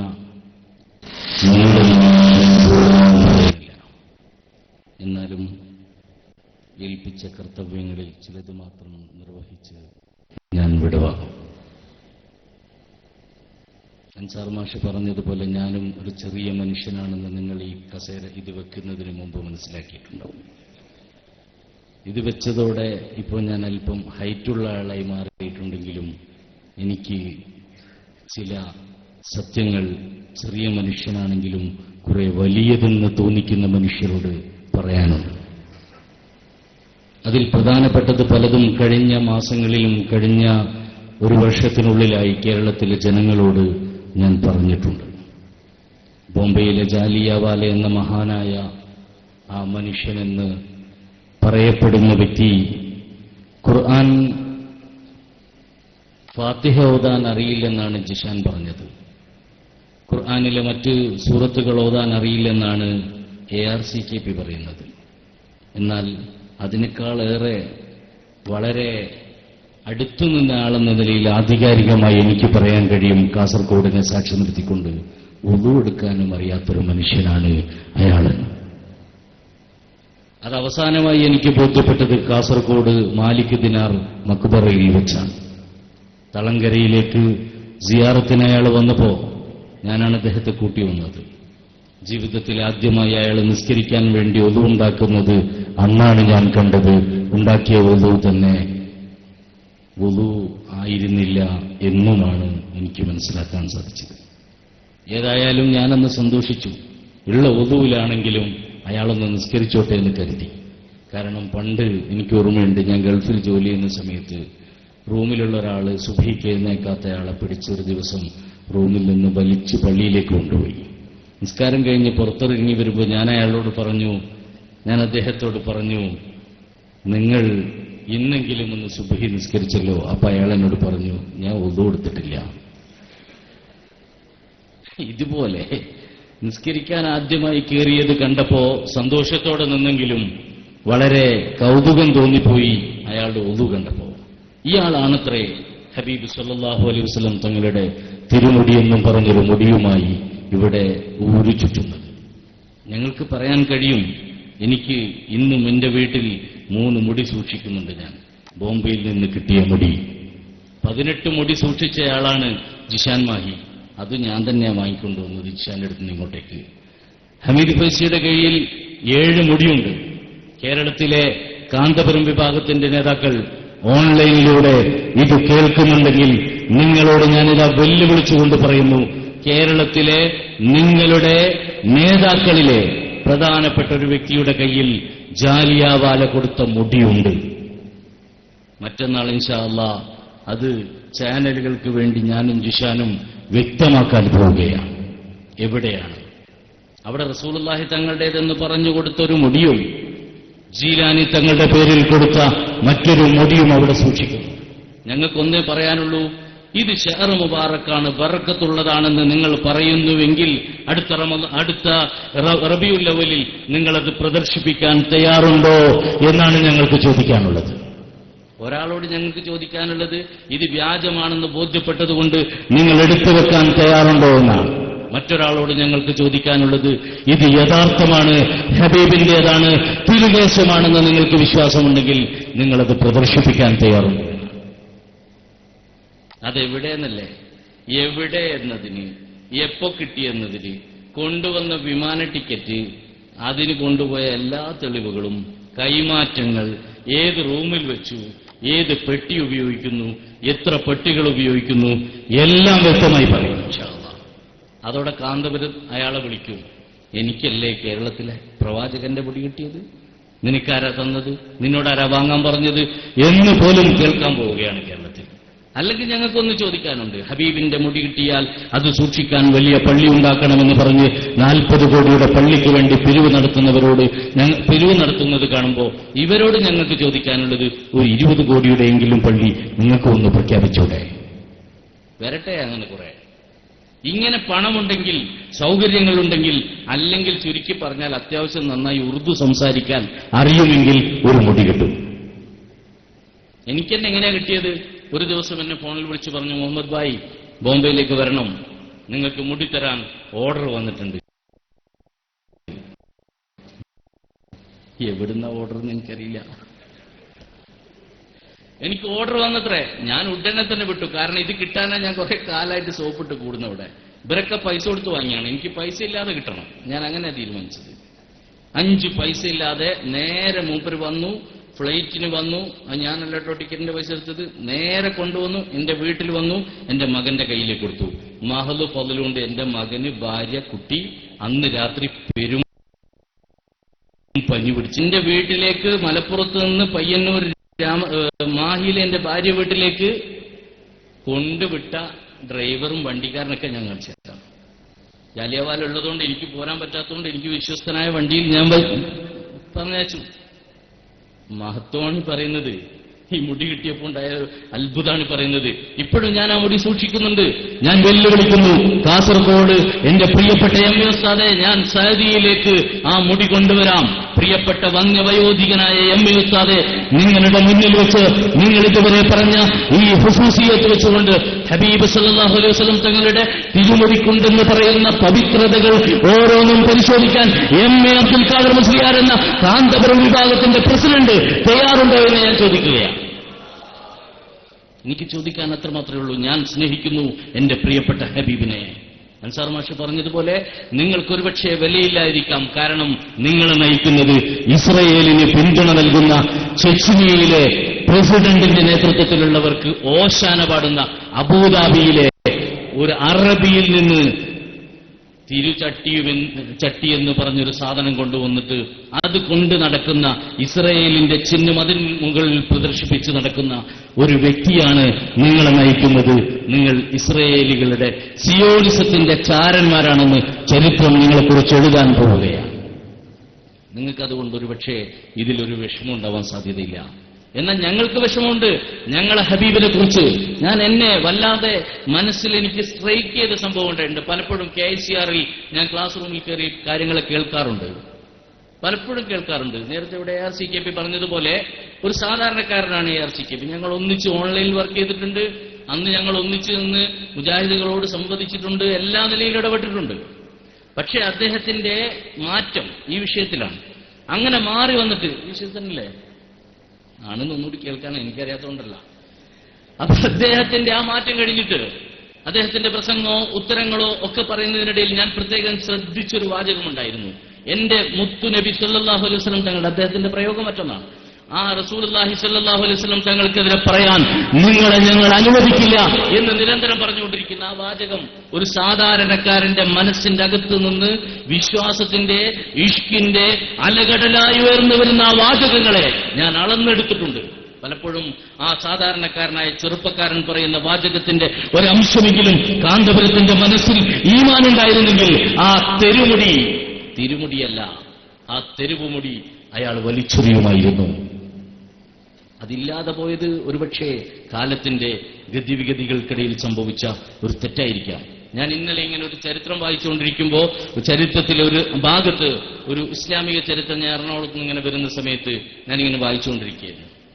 അതിനിടയിൽ ഞാനിങ്ങനെ വായിച്ചുകൊണ്ടേയിരിക്കുന്നതിനിടയിൽ സുലൈമാൻ നബിയുടെ ഒരു ചരിത്രം കണ്ടു. സുലൈമാൻ നബിയുടെ കാലഘട്ടത്തിൽ ഒരു പട്ടി വന്നിട്ട് സുലൈമാൻ നബിയോട് ഒരു വിഷമം പറഞ്ഞു, ഒരു ബുദ്ധിമുട്ട്. എന്താ ബുദ്ധിമുട്ട്? ഇനിയിപ്പോ നാളെ പറയണ്ട, എപിക്കാരെ പറ്റി പറയുന്നതിനിടയിൽ ഞാൻ പട്ടി എന്ന് പറഞ്ഞു. ഞാൻ പട്ടി എന്ന് നിങ്ങളെ കുറിച്ചല്ല പറഞ്ഞത്, ഞാൻ പറയുന്നത് ചരിത്രത്തെ ഇവിടെ വിശദീകരിക്കുകയാണ്. കാരണം അങ്ങനെ ഞാൻ ഭയപ്പെടുന്നു. പറയുന്നതിന് മുമ്പേ ക്ലിപ്പാക്കാൻ കാത്തിരിക്കുന്ന പലരും ഇവിടെയുണ്ട്. പക്ഷെ ബാക്കി കൂടി കേൾക്കണം എന്ന് ഞാൻ നിങ്ങളോട് ഉണർത്തുകയാണ്. ആ പട്ടി വന്നിട്ട് പറഞ്ഞു, ഞാനൊരു പണ്ഡിതന്റെ അടുത്തേക്ക് പോയി, കാരന്തൂരിലേക്കല്ല, ഞാനൊരു പണ്ഡിതന്റെ അടുത്ത് പോയി. എനിക്ക് വിശന്നിട്ട് വയറൊട്ടിയിട്ട് ഞാൻ ഭക്ഷണം കഴിക്കാനാണ് ആ പണ്ഡിതന്റെ അടുത്തേക്ക് പോയത്. പണ്ഡിതന്റെ അടുത്തേക്ക് പോയപ്പോ പണ്ഡിതൻ എനിക്ക് ഭക്ഷണം തന്നില്ലെന്ന് മാത്രമല്ല, കല്ലെടുത്തെറിഞ്ഞ് എന്റെ കാല് പൊട്ടിച്ചു. അതുകൊണ്ട് സുലൈമാൻ നബിയോട് പറഞ്ഞു, എനിക്കതുകൊണ്ട് പരിഹാരമായി എനിക്ക് അയാളുടെ കാല് മുറിച്ചെടുക്കണം, പരിഹാരമായി കാല് മുറിച്ചെടുക്കണം. അപ്പോ സുലൈമാൻ നബിയുടെ മുന്നിൽ നിന്ന് ഈ പണ്ഡിതൻ പറഞ്ഞു, ഞാൻ അതിന് പ്രതിവിധിയായി എല്ലാ ദിവസവും ഒരു നേരത്തെ ഭക്ഷണം ഇയാൾക്ക് കൊടുക്കാം, ഈ പട്ടിക്ക് കൊടുക്കാം. എങ്ങനെ? എല്ലാ ദിവസവും ഞാൻ മുടിയിട്ട വെള്ളം കൊടുക്കാം എന്ന് പറയുന്നത് പോലെ. അപ്പൊ പട്ടി പറഞ്ഞു പറ്റൂല. അപ്പൊ വീണ്ടും ഈ പട്ടി പറഞ്ഞു, കാല് മുറിച്ചെടുക്കുകയല്ലാതെ മറ്റൊരു പരിപാടിയില്ല. അപ്പൊ വീണ്ടും ഈ പണ്ഡിതൻ പറഞ്ഞു, എന്നാൽ 2 നേരത്തെ ഭക്ഷണം ഞാൻ കൊടുക്കാം, അഥവാ ചട്ടിയിൽ ഞാൻ വെള്ളം ഒഴിച്ചിട്ട് അത് കുടിക്കാൻ കൊടുക്കാം എന്ന് പറയുന്നത് പോലെ. അപ്പോഴും ഈ പട്ടി പറഞ്ഞു പറ്റൂല. ആ സമയത്ത് വീണ്ടും ആവശ്യപ്പെട്ടു, എന്നാ പിന്നെ ഞാൻ 3 നേരവും മുഴുവനായും ഈ പട്ടിക്ക് ഭക്ഷണം കൊടുക്കാമെന്ന് പറഞ്ഞപ്പോ, അഥവാ ഞാൻ ഒരു കോട്ട് കൊണ്ടുവന്നിട്ടുണ്ട്, ആ കോട്ട് ഇട്ട് കൊടുക്കാം എന്ന് പറയുന്നത് പോലെ. അങ്ങനെ പറഞ്ഞപ്പോ പട്ടി പറഞ്ഞു പറ്റൂല. അപ്പൊ സുലൈമാൻ നബി പറഞ്ഞു, ഇങ്ങനെ തർക്കിച്ച് ഇത്രത്തോളം വാശി പിടിച്ചിരിക്കരുത്, ഒരു പരിഹാരം നമുക്കുണ്ടാക്കണമല്ലോ എന്ന് പറഞ്ഞപ്പോ അവസാനം പട്ടി പറഞ്ഞു, എന്നാ പിന്നെ ഒരു കാര്യം ചെയ്യാം. ഇയാളടുത്തേക്ക് ഞാൻ പോയത് ഇയാളൊരു പണ്ഡിതനാണെന്ന് മനസ്സിലാക്കിയിട്ടാ പോയത്, അതുകൊണ്ടാണ് ഭക്ഷണത്തിന് വേണ്ടി പോയത്. ഇയാളുടെ വേഷം കൃത്യമായി പറഞ്ഞു, ഇയാളുടെ വേഷം പണ്ഡിതന്മാർ ധരിക്കുന്നത് പോലെയുള്ള വസ്ത്രവും ശരീരഘടനയും ഒക്കെ ഉണ്ട്, താടിയും തലപ്പാവും വെള്ള വസ്ത്രങ്ങളും എല്ലാം ഉണ്ട്. ഇത് കരുതിയിട്ടാണ് ഞാൻ പോയത് ഇയാളടുത്തേക്ക്. ഇയാൾ പക്ഷേ എന്നെ ആ വസ്ത്രധാരണയിൽ ജനങ്ങളെ മയക്കി, ഞാൻ അങ്ങനെ മയങ്ങി, പട്ടികളും മൃഗങ്ങളും ഒക്കെ മയങ്ങി പോകുന്നുണ്ട്. അങ്ങനെയാണ് പോയത്. ഞാൻ അതിന്റെ പേരിൽ ദുരന്തം അനുഭവിച്ച് എന്റെ കാല് പൊട്ടിയിരിക്കുന്നു. ഇയാളെ പണ്ഡിതനാണെന്ന് കരുതിയിട്ടാണ് പോയത്. അതുകൊണ്ട് ഇനി മുതൽ ഇയാള് പണ്ഡിതന്റെ വസ്ത്രം ധരിച്ചു നിൽക്കാൻ പാടില്ല. ഇയാളുടെ വസ്ത്രം ഊരണം, ഇയാളുടെ താടി പഠിച്ചു നടക്കണം, ഇൻസൈഡ് ആക്കിക്കോട്ടെ, പാന്റ് ഇട്ടോട്ടെ. ഇയാളുടെ ഈ പണ്ഡിതൻ എന്ന് പറഞ്ഞു നടക്കുന്ന സ്വഭാവം ഇനി മുതൽ ഒഴിവാക്കിയാൽ ഞാൻ ഈ പ്രശ്നങ്ങളിൽ നിന്ന് അയാളുടെ കാല് കട്ട് ചെയ്യേണ്ട പ്രശ്നമില്ലാത്ത വിധത്തിലേക്ക് ഞാൻ മാറി നിൽക്കാം, എന്റെ പ്രശ്നങ്ങളിൽ നിന്ന് ഞാൻ മാറി നിന്നോളാം എന്ന് പട്ടി പറഞ്ഞത് ഞാനിവിടെ ആവർത്തിക്കുന്നു. ഈ സമുദായത്തിന്റെ മുന്നിൽ നിങ്ങൾ ധരിച്ച വസ്ത്രം കണ്ടിട്ട് ഒരുപാട് പേർ തെറ്റിദ്ധരിച്ച് നിങ്ങളുടെ പിന്നാലെ കൂടി പോയിട്ടുണ്ട്. ആ പാവപ്പെട്ട ജനങ്ങളിതാ വിളിച്ചു പറയുന്നു, ഞങ്ങൾ ഈ ഇരിക്കുന്നതിൽ ഒരുപാട് ആളുകൾ അവിടെ നിന്ന് വിട്ടുപോകുന്നവരാണ്. ഞങ്ങളിതാ വിളിച്ചു പറയുന്നു, ഞങ്ങൾ ആ വസ്ത്രധാരണം കണ്ടിട്ടാണ് തെറ്റിദ്ധരിച്ചത്, ഞങ്ങൾ ആ തലപ്പാവ് കണ്ടിട്ടാണ് തെറ്റിദ്ധരിച്ചത്, ആ താടി കണ്ടിട്ടാണ് ഞങ്ങൾ തെറ്റിദ്ധരിച്ചത്. അവിടെ നിന്നുണ്ടായ പലപ്പോഴും ഉണ്ടായ നിങ്ങളുടെ പാണ്ഡിത്യമെന്ന് തോന്നിച്ച ഉഹ്റവിയായ പണ്ഡിതനെന്ന് നിങ്ങൾ തോന്നിപ്പിക്കും വിധം ചെയ്ത പ്രവർത്തനങ്ങളാണ് കാരണം. ഇനി നിങ്ങൾ ഈ വസ്ത്രം ഓരിവെക്കണം. പണ്ഡിതനെന്ന് പറഞ്ഞ് രംഗത്ത് വരരുത്. പൊതുസമൂഹത്തിനിടയിൽ നിങ്ങൾ നടത്തിക്കൊണ്ടിരിക്കുന്ന പ്രവർത്തനങ്ങളിൽ നിന്ന് നിങ്ങൾ പിന്മാറണമെന്നാണ് ഈ സമൂഹത്തെ സാക്ഷി നിർത്തിയിട്ട് കാസർഗോഡ് ഈ മുസ്ലിം ഉമ്മത്തിന് വേണ്ടി ഒരുപാട് പ്രയത്നങ്ങൾ ചെയ്ത് ഈ കാസർഗോഡിന്റെ മണ്ണിൽ നിന്ന് എനിക്ക് പറയാനുള്ളത് അതാണ്. കാന്തപുരം മുസ്ലിയാരുടെ അവസ്ഥ അതാണ്. അവിടെ കൂടിയ ഓരോരുത്തരുടെയും ഗതികേടാണ്. അവരോരോരുത്തരും എന്താ ചെയ്യുന്നത്? അവിടെയുള്ള ഓരോരുത്തരും ഇപ്പൊ ചിന്തിക്കാണ്, എങ്ങനെ ഞാൻ രക്ഷപ്പെടും എന്ന് ചിന്തിച്ച് നടക്കുന്ന ഒരവസ്ഥയിലാണ് ഇപ്പൊ അവിടെ ഉള്ളവര് ഓരോരുത്തരും. എന്തൊക്കെയാണ് അവസ്ഥ? അവിടെ സംഘടനാ രംഗത്ത് പ്രവർത്തിച്ചവർ സംഘടനയിൽ നിന്നും എല്ലാം മാറിയിട്ട് അവർ ബിസിനസ്സിലോ അല്ലെങ്കിൽ ഏതെങ്കിലും ആളുകൾ കാണാത്ത ഏതെങ്കിലും മൂലയിൽ പോയിട്ട് രക്ഷപ്പെടാൻ ശ്രമിക്കുകയാണ്. കാരണം എന്താ? പലപ്പോഴും അവരൊക്കെ റെസീറ്റുമായി നടന്ന് 1000 രൂപയുടെ പിരിവ് നടത്തിയവരാണ്. പള്ളി കാണാനില്ല, പിരിവ് നടത്തിയോ നടത്തിയിട്ടില്ല എന്ന് ഉസ്താദ് പറയുന്നു. ഈ അടുത്ത് ഞാനിങ്ങനെ സങ്കടപ്പെട്ട ഒരു സംഭവമുണ്ട്. മർക്കസിനെ കുറിച്ച് ചിന്തിച്ചിട്ട് ഞാൻ സങ്കടപ്പെട്ടു. എന്താ? മർക്കസിന്റെ ഓഫീസിലിരിക്കുന്നവർ എന്തായാലും നമ്മൾ പൈസ കൊടുത്തിട്ടെങ്കിലും അവരെ മാറ്റണം. കാരണം ജിഷാൻ മായിന്റെ ശബ്ദം നിങ്ങൾക്കൊക്കെ കേട്ടാൽ മനസ്സിലാവില്ലേ? അറിയാത്തവരുണ്ടോ ലോകത്ത് നിന്ന് മലയാളികൾക്കിടയിൽ? ഇപ്പോഴും ജിഷാൻ മായി വിളിച്ചാൽ ഫോണെടുത്താലോ ആരാണ്, എന്താ നിങ്ങളെ സംശയം, പറഞ്ഞോളൂ, ചോദിച്ചോളൂ എന്ന് പറഞ്ഞ് ജിഷാൻ ആവശ്യപ്പെടുന്ന മുഴുവൻ പറഞ്ഞു കൊടുക്കാണിപ്പോ. ആ മനുഷ്യനെ പിന്നെ അവിടെ ഇരുത്താൻ പറ്റുമോ ഓഫീസിൽ? മർക്കസിനോട് ഞങ്ങൾക്ക് ഉണ്ടാവില്ല സ്നേഹം, ഞങ്ങളല്ലേ നടത്തുന്നത്. ഇപ്പോഴും അവിടെ ഇരുന്നിട്ട് പറയാണ്. ഇപ്പോഴും ആഴ്ചകൾക്ക് മുമ്പ് പോലും ജിഷാൻ വിളിച്ച് സംസാരിച്ചു. എന്നിട്ട് ചോദിച്ചു, ഉസ്താദ് പള്ളിക്ക് വേണ്ടി പിരിച്ചിട്ടുണ്ടോ ഇല്ല, നിങ്ങൾ എന്തിനാ പറയേണ്ടത് അന്നൊക്കെ ചോദിച്ച് ചൂടാവാണ്. പക്ഷെ ജീശാനാന്ന് ആ മനുഷ്യന് മനസ്സിലാവില്ല. അവസാനം ഖത്തറിനാന്നോ അങ്ങനെയുള്ള എന്തോ ഒരു സൂചന കിട്ടിയപ്പോ ഏകദേശം ജിഷാന് കിട്ടേണ്ടൊക്കെ കിട്ടിക്കഴിഞ്ഞപ്പോ അയാൾ അങ്ങോട്ട് നിർത്തി, ഫോണങ്ങോട്ട് വെച്ചു. ഇതാണ് അവസ്ഥ. അവരുടെ പ്രവർത്തകർക്കിടയിലെ ഓരോരുത്തർക്കും ഇപ്പോൾ ബോധ്യപ്പെട്ടിരിക്കുന്നു, ഞങ്ങളുടെ ഉസ്താദുമാർ ചെയ്യുന്നതിനെ കുറിച്ച് പറയാൻ ഞങ്ങൾക്ക് കഴിയില്ല, പറയാൻ വന്നാൽ ഞങ്ങൾ ഉത്തരം മുട്ടുമെന്നൊരു ബോധ്യത്തിലേക്ക് അവരെത്തി. അൻസാർ മാഷ് പറഞ്ഞതുപോലെ പയ്യോളിയിൽ ഞങ്ങൾ പരിപാടി നടത്തി. പേരോടിന്റെ തട്ടകമാണ് പയ്യോളി. പയ്യോളിയിൽ പരിപാടി നടത്തിയിട്ട് ഞങ്ങൾ പറഞ്ഞു, കാന്തപുരം വിഭാഗത്തിലെ നേതാക്കളും പണ്ഡിതന്മാരുമായ ആരും വന്നോളൂ, ഞങ്ങൾ 3 ആളും സ്റ്റേജിലുണ്ടാവും. നാളെ കൂടി ഞങ്ങൾ പെർമിഷൻ എടുത്തിട്ടുണ്ട്. നാളെ നിങ്ങൾ ചോദിച്ചോളൂ. ഇപ്പൊ ഒരു കത്ത്, ഈ പരിപാടി കഴിയുന്നതിന് മുമ്പ് ഔദ്യോഗികമായി പ്രാദേശിക ബന്ധമുള്ള ഒരാൾ മതി. അവർ വന്നിട്ടൊരു കത്ത് തന്നാൽ മതി. കത്ത് തന്നാൽ ഞങ്ങൾ റെഡിയാണ് എന്ന് പറഞ്ഞ് സംവാദത്തിനും മുഖാമുഖത്തിനും ഞങ്ങൾ വിളിച്ചു. ഒരു കുട്ടി പോലും, ഒരു പൂച്ചക്കുട്ടി പോലും കാന്തപുരം വിഭാഗത്തിൽ ഇല്ലാത്ത അവസ്ഥയിലേക്ക് എത്തി. ഇല്ലായിരുന്നെങ്കിൽ എന്താ അവസ്ഥ? ഒരു മുജാഹിദ് പ്രസംഗിച്ചാൽ, ഒരു ജമാഅത്തെ ഇസ്ലാമിക്കാരൻ പ്രസംഗിച്ചാൽ അവിടെ ചാടി വീണ് സ്റ്റേജിൽ പോലും കയറി ചോദ്യം ചോദിക്കുന്നവർക്ക് ഇപ്പോൾ ചോദ്യവും മുട്ടിയിരിക്കുന്നു. ഉത്തരം മാത്രമല്ല മുട്ടിയത്, ചോദ്യവും മുട്ടിയിട്ടുണ്ട്. ഇപ്പോ ഞങ്ങൾ പറഞ്ഞു, ആരും തയ്യാറുണ്ടോ? ഇന്ന് തയ്യാറില്ലെങ്കിൽ നാളേക്കും തയ്യാറില്ലെങ്കിൽ വേറൊരു ദിവസം നിശ്ചയിച്ചിട്ട് നിങ്ങൾ വന്നോളൂ, നേതാക്കൾ വരണം.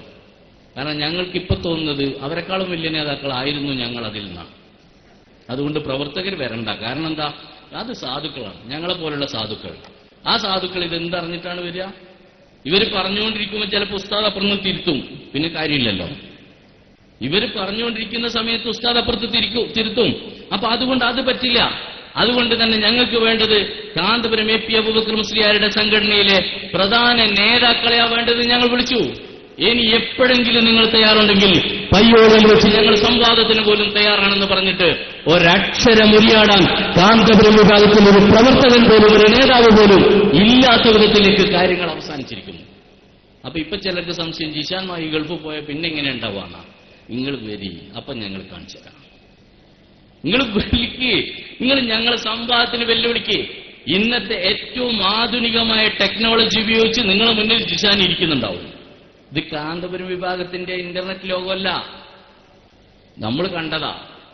ഒരുപാട് പുരോഗമിച്ചു സംഘടനകളൊക്കെ. സംഘടനകളുടെ പതാകയും കൊടിയും ഒക്കെ എങ്ങനെ കുത്തേണ്ടത് മാറി. ഇപ്പോഴും കവുങ്ങ് 40 എണ്ണം കൊണ്ടുപോയിട്ട് പതിക്കുകയാണ്. ഇവര് താഴോട്ടാണ്. ഇവിടെ ആളുകൾ മാറിയിട്ട് പോസ്റ്റൊക്കെ മാറിപ്പോയി. ഞാൻ ഈ അടുത്ത് വളരെ രസം തോന്നിയൊരു സംഭവം ഉണ്ടായിരുന്നു. ഈ അടുത്ത ദിവസം ഒരു മാസം മുമ്പ് മരം വെച്ച് പിടിപ്പിക്കാൻ എല്ലാ സംഘടനകളും ഇറങ്ങിയ ദിവസം SSFകാർ മരം വെച്ചിട്ടുണ്ട്. എന്താ മരം ഒക്കെ കുത്തിയിട്ടുണ്ട്. അതിൽ നല്ലൊരു പ്ലാസ്റ്റിക്കിന്റെ ഒരു PVC പൈപ്പ് അത് കുത്തിയിട്ട് അതിന്റെ മേലെ കൊടിയും പതിച്ചിട്ട് അതാ ഫോട്ടോ എടുത്തത്. മരം അല്ല, എന്റെ കയ്യിലുണ്ടാ സാധനം. SSFകാരെ ബുദ്ധി പോകുന്ന പോക്കാണ് ഞാൻ പറയുന്നത്. റിവേഴ്സ് ഗിയറിലാണ് ഇപ്പൊ പരിപാടി, മുന്നോട്ട് പോകുന്നില്ല വണ്ടി. വളരെ അന്ധഛിദ്രതയിലാണ് ഇപ്പോൾ ഉള്ളത്. ഞങ്ങൾ പയ്യോളിയിൽ വെച്ച് പയ്യോളിയിലെ മുസ്ലിങ്ങളെ സാക്ഷിയാക്കിയിട്ട് ആ പ്രദേശത്തെ പ്രധാനപ്പെട്ട ഒരുപാട് പ്രവർത്തകരെ ഞങ്ങൾ കൊണ്ടുവന്നു. അവിടുത്തെ പ്രധാനപ്പെട്ട പ്രവർത്തകരിൽ ഒരാളാണ് റസാഖ് ഹാജി.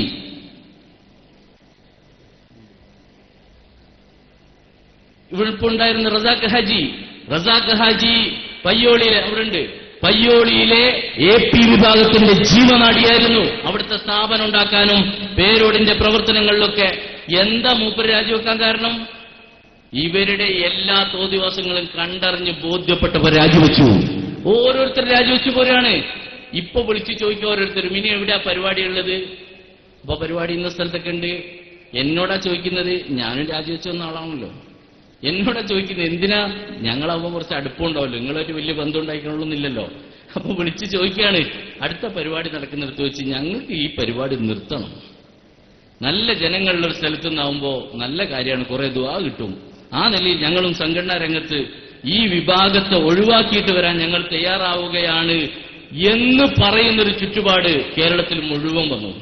കോഴിക്കോട് ജില്ലയിലെ ഒരു പ്രദേശത്തുള്ള ഒരു പ്രവർത്തകൻ അയാൾ വിളിച്ചു പറഞ്ഞു എന്നോട് പറഞ്ഞു, കോഴിക്കോട് ജില്ലയിൽ പരിപാടി ഉണ്ട്, പറയണം. എന്റെ യൂണിറ്റ് കമ്മിറ്റിയിലെ എല്ലാ പ്രവർത്തനം നിർത്തിയിട്ട് ഞാൻ സജീവമായി വരാൻ തരും. വളരെ രസകരമായൊരു സംഭവം പയ്യോളി ഉണ്ടായി. ഞങ്ങള് പയ്യോളിയിൽ വെച്ച് പരിപാടി നടത്താൻ തീരുമാനിച്ചതിന്റെ കുറച്ച് മാസങ്ങൾ മുമ്പ് തന്നെ നൌഷാദ് ഹസനി എന്നൊരു മനുഷ്യനുണ്ടായിരുന്നു. നൌഷാദ് ഹസനി എന്ന് പറഞ്ഞാൽ ലോകത്താദ്യമായി സ്വന്തം പ്രസംഗത്തിന് സ്വന്തം മറുപടി പറഞ്ഞ ആള്. ലോകത്താദ്യം. എന്റെ പഴയകാല സുഹൃത്താണ്.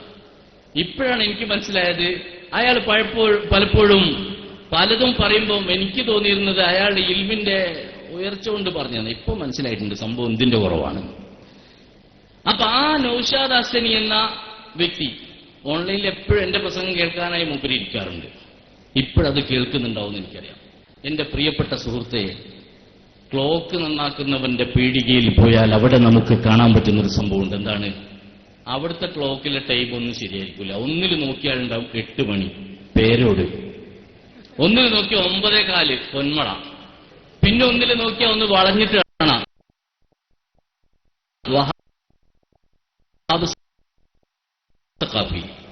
പിന്നെ ഒരു മനുഷ്യനാണ്.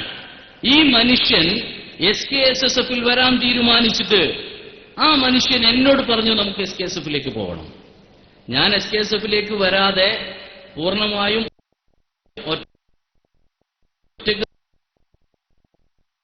നിന്ന് പ്രവർത്തിക്കാനൊന്നല്ല, എന്റെ ചില ലക്ഷ്യം പൂർത്തിയാക്കാൻ സമയമെടുക്കാൻ കാത്തിരിക്കായിരുന്നു വലിയൊരു സംഭവത്തിന്.